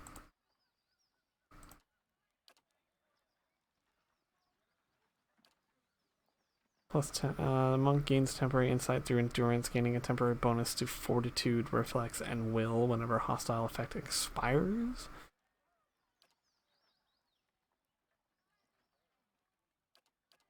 Pain. Generates a shockwave around the monk each time he or she gains a wound, inflicting a small amount of damage to and possibly calling an interrupt on all enemies. Yes.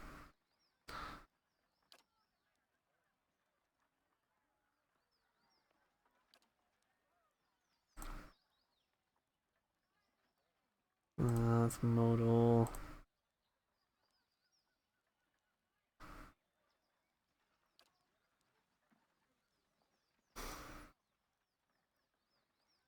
Vulnerable attack. I don't care about modal. Passive. All attacks on enemies with low endurance convert some hits to crits, and those crits do additional damage. Yeah. Sure.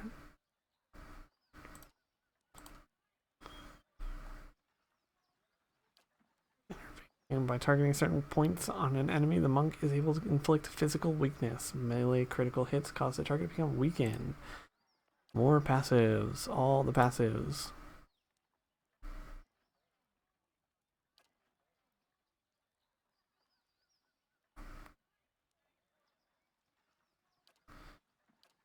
Fast runner.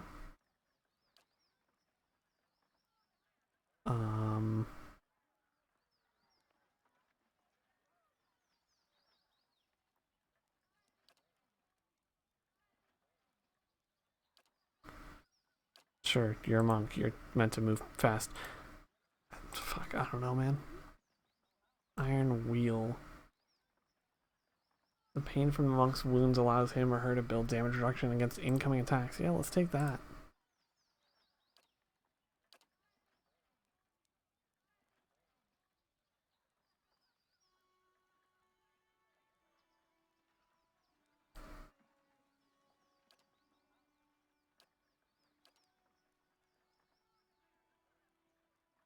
To imitate a brutal, opportunistic strike of a Sure, we'll give the monk sneak attack. Why the fuck not?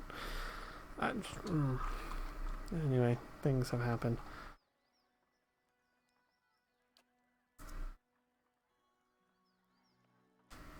Soul Descendants of the Trying to stalwart. Temple of Andra.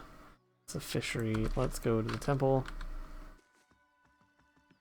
Be like, yo, what the fuck is going on? Oh, it's working! Yes! I can't believe it! It's really... Oh. The dwarven woman looks at you, a disappointed expression on her face. In her hands is a large rectangular box covered in strange tiles and symbols. My ore locating divination tool. Well, that's what it will be. I have to calibrate it. Right now it seems to think you're a copper deposit.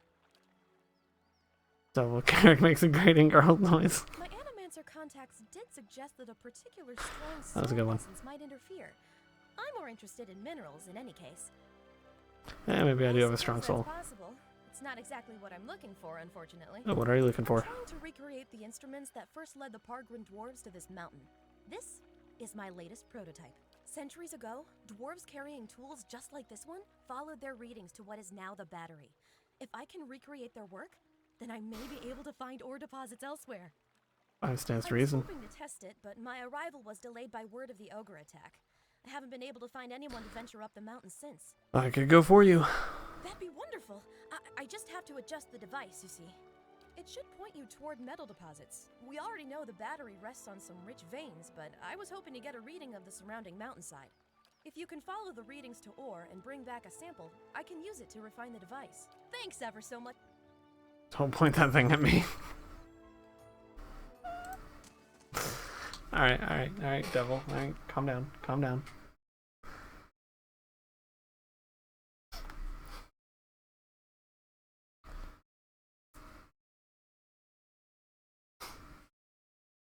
Breathe happy for breeze.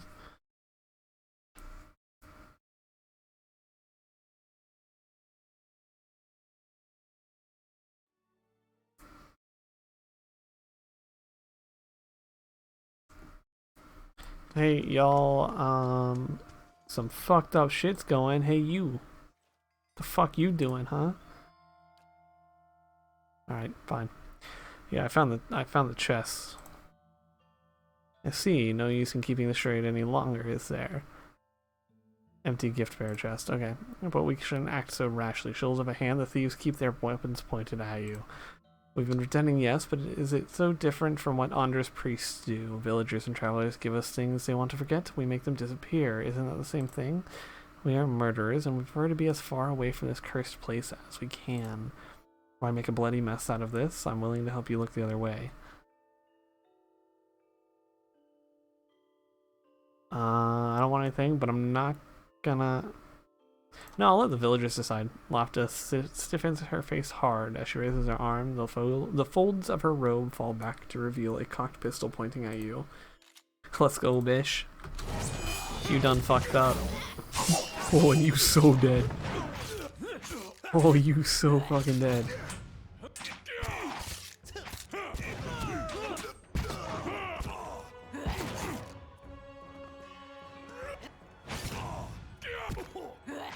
Let's go, monk boy.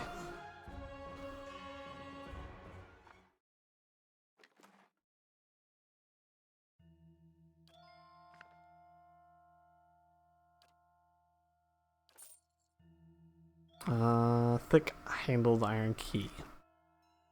So I'm assuming it's in here.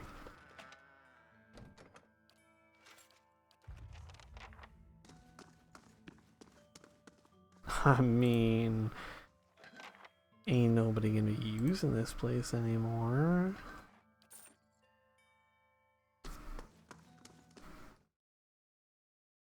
It's not stealing if everyone's dead, right?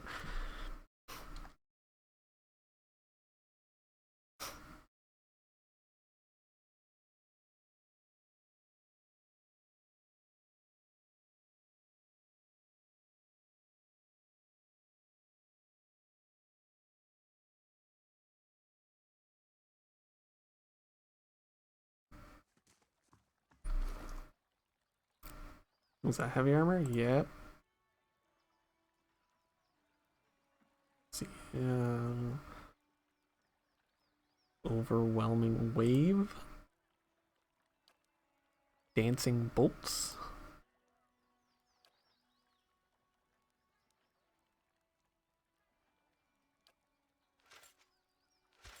There's some fancy new armor there, Ader.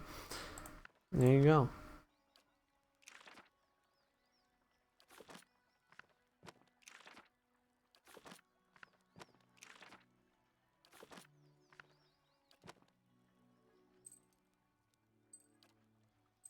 There, take an amulet. In fact, take that hood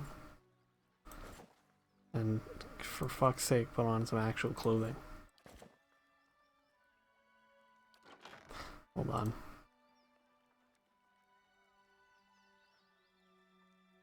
Same fucking thing. Alright, cool.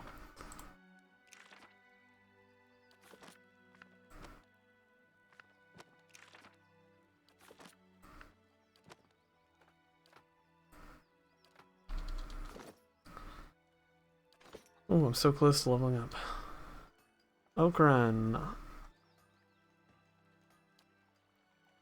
Hey.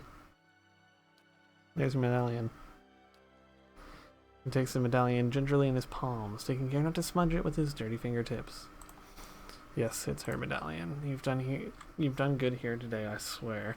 I had a kingdom's treasure to give you in return. I also found your armor.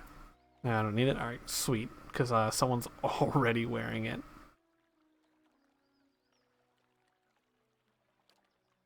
He turns away around and walks away, looking not at the path ahead, but at the precious heirloom clenched in his hands.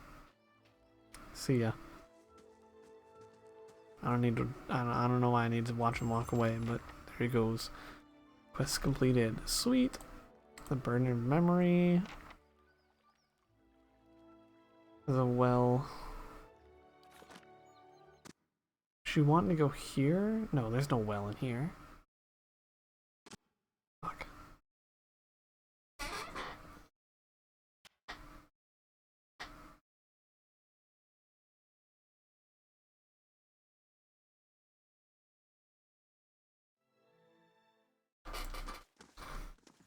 Yeah, there's no fucking well in here, damn it.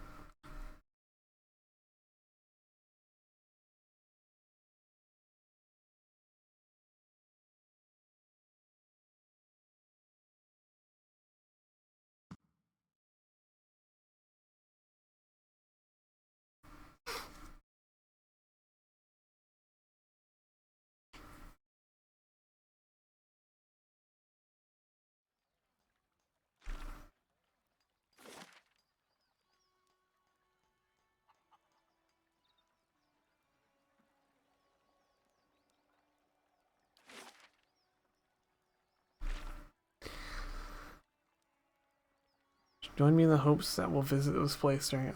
She's looking for the Abbey of the Fallen Moon, a secret Android temple where. Okay. So we have to find the Abbey of the Fallen Moon. That is fucking somewhere around here.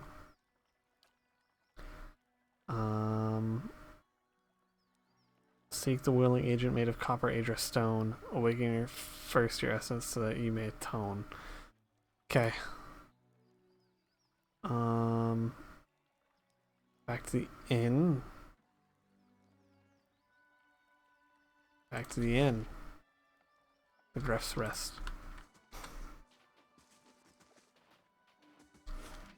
My party has split. I go one way, everyone else went the other. They must really not like being around me. You have to help me. Ugh, I can't stay like this. I've got what we need. Thank the gods. I'll wait here. In we go. Let's go.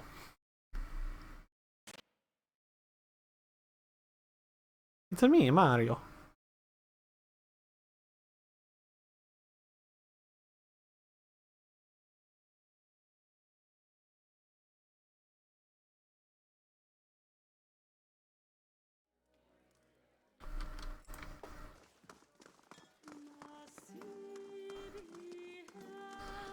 Hey, Frick.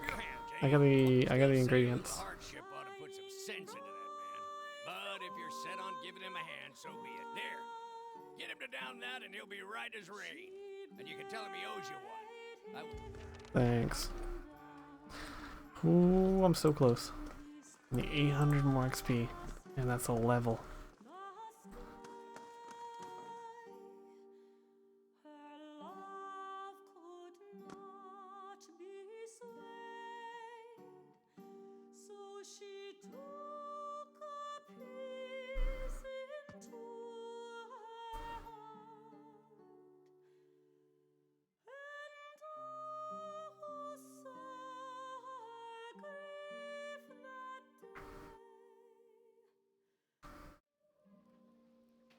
Hey, drink this.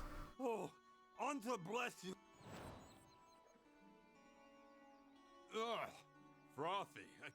Hey, you did it! I can feel again. Oh, good. Thank you. You're a saint among kith, and I owe you one. I know it. I would have ended up a leper. Averick never did have any sense of proportion. Hey, here.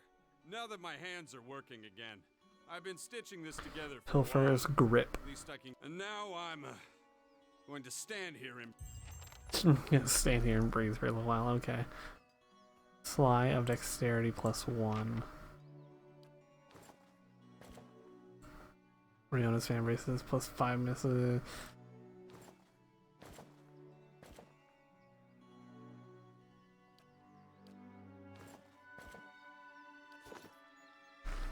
Awesome. Unique. Damn it, 9600. Okay. Turn to Aleph in the Grass Rest. Should have done that while I was in there. Aleph, you got some fucking answering to do, mate. I mean, I said no to the slaveries, because slavery's bad. Fuck slavery. Kill slaveries. But, you got some fucking answering to do. I'll take you to task. Thanks again. I'll be gone just as soon as the weather clears. Aleph. Yeah, where the fuck's Aleph?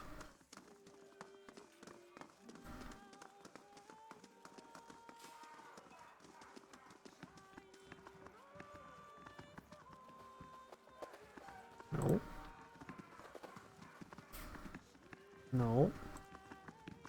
Hey, there he is. Any progress with Devala? Yeah, she said you agreed and that you killed someone. I thought you were going to get rid of Devala, not sell me out to her. What she said is true. I had a gambling problem when I was younger. I've paid 7 years of my life for it. I won't pay any more. As for the boy, I didn't want to hurt him, but he saw me as I was sneaking out of the stockade. I wish it had gone differently, but I'd do it again. Anything to keep from getting sent back to that place. Yeah, I'm gonna lock you up in my keep. Aleph punches like a cornered animal, baring his teeth in a grimace. His eyes dart around the dingy room and come back to you. Finally, he straightens in size. A yoke around my neck, and I suppose it's better than dying in this frozen crater of a town. Damn straight. Fucking level up.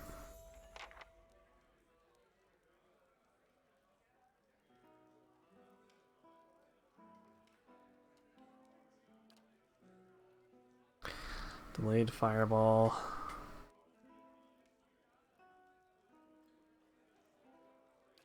Delayed fireball sounds really fun. Oh, I get one more. Nanagos killing bolt. The spell inflicts a heavy amount of raw damage to the target. Any non-spirit felled by the attack will summon a specter under the caster's control. Fuck yes. Ooh, and more spells down below. I mean, fireball. Oh no, Menelaus bounding. Yep. I think that's the one I get like extra castings of. Well? I'm not. Yep. Mastered wizard spells. Yep. Yes. And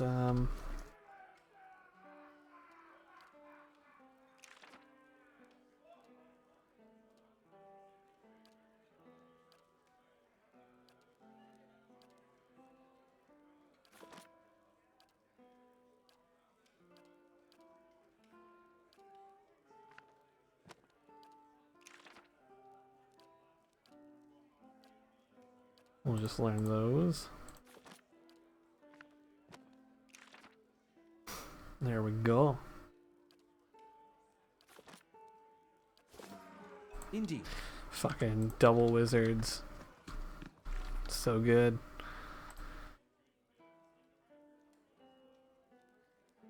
Yeah.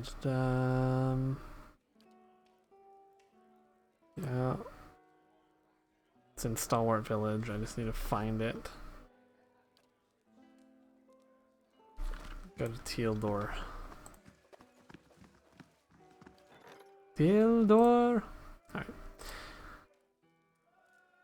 In Stalwart, I encountered an adventurous choose to imprison him. Why does it give me the... Fuck it.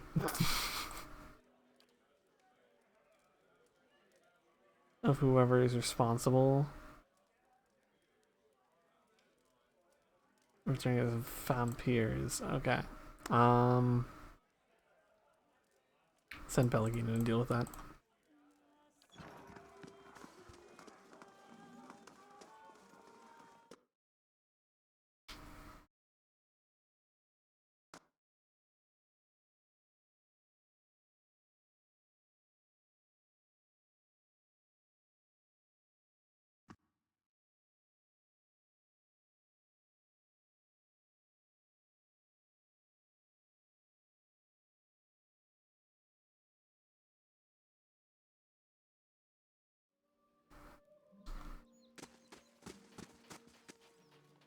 First, your neighbors hound you because you say the wrong prayers at supper time. Alright. Oh, more levels.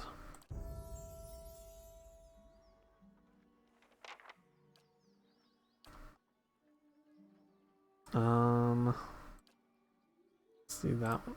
Substantial phantasm. Aloth duplicate.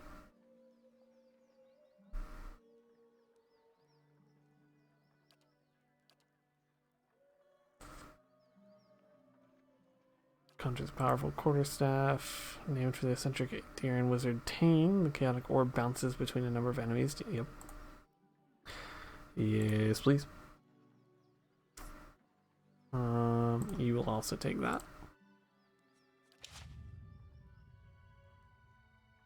If it wasn't that, it'd be something else. Just their way of letting you know they care.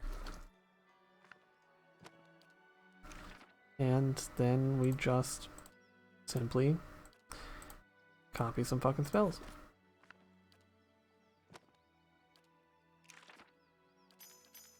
Oh, so overpowered. Okay. Then some cross-eyed lord gets to stringing up your neighbors.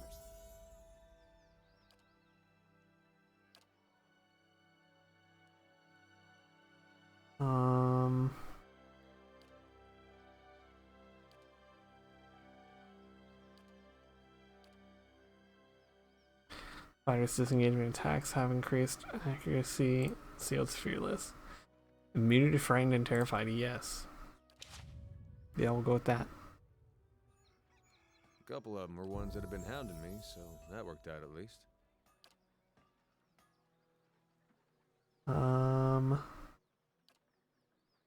Whenever the rogue is contributing to the flanked affliction on a target, the victim is also distracted. Yeah, why not?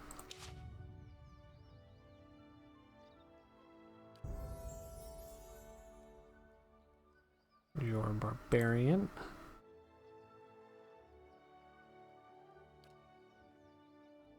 Threats an unquenchable bloodlust, the barbarian increasing his or her speed temporarily in battle once he or she is has personally downed at least 2 enemies.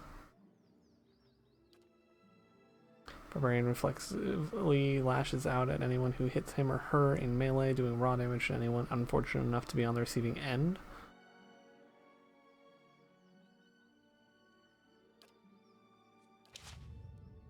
Yeah, that's good. That's a good choice. It's a good choice.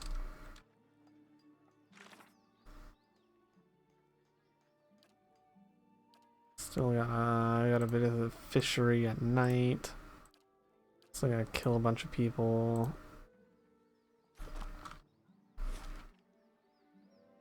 As you wish. I wonder if it's in Renegild's house.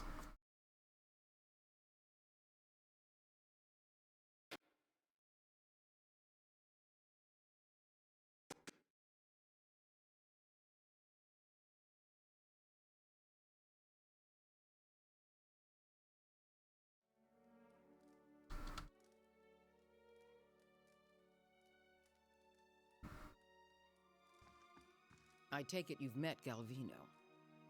I have. Your settles beneath Renegild's skin. Your husband waits by the door. You never realized how badly your neighbors stank. How much do those? It's grinned, the head fisherman jabbing a figure's finger towards the back of the room. Oh, those eyes are cruel, porcelain eyes. The only sight that turns your stomach more is seeing Neode himself trying to wriggle free of his own lies. Maestro Galvino and I came to an agreement. It was for the good of Stalwart. I thought... One in the middle of... Let a killer walk among us? Cries of fierce agreement. Oh boy, this is back to that night, huh? He's whispering to Uldric, but when you catch his eye, he directs a silent supplication to you. Let's go. What smack draws your attention back to the other end of the room? Someone's throwing a potato. Potato.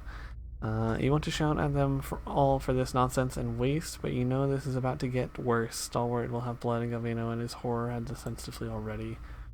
You turn again, and your husband is beckoning you with swift, chopping motions. What stops your breath is Uldric. His little eyes are fixed on the churning mob, and you knew ever since you started hearing about those hideous purges that he'd see something like this one day. But it didn't have to be so soon.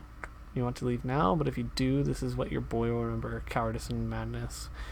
People around you jostle and bark in their rage. Okay. Enough. Your voice boils up from your throat, the others fall silent, watching you. Dully trusting, as you turn to Neod's death sentence into exile. No one contradicts you when you explain that he's going to march out of this village alone and do whatever moves. Yep. There's something else forming behind their eyes, a kernel of trust and dependence. You feel it curdling around you.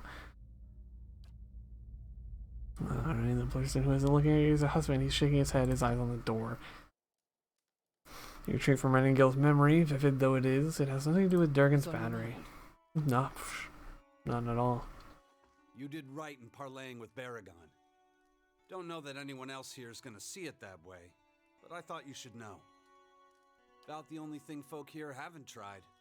Killing one more matron won't change things for long. I mean, I pretty much wiped out her fucking place, so... Besides, her clan's flames that whisper. The one that attacked us was Wolf with many mouths. I'd know him anywhere. Okay. They're cut from the same cloth, Uldric. Only a matter of time before Baragon marches through that gap in our... Something else you need? Yeah, I'm gonna read your soul real quick. Snow gathers. Or after every hammer away, feeling the tools grow heavy in your grip. You gasp, but you hold up your hand and see, much to your relief, all 5 fingers wiggling back at you. You need to get out of this town. Alright. Mother's convinced that a magic forge will turn this frozen crack into a hub of civilization. Me, it's a fool's hope. A fantasy that's kept these parts inhabited longer than... They say the Pargrunan dwarves developed Durgan's steel. And then one day, they locked their doors and died. Nothing like a mystery to stir folk up. Most of Stalwart is convinced that some Pargrin secret will save... But that don't stop them from whispering a... Okay, well, time to leave.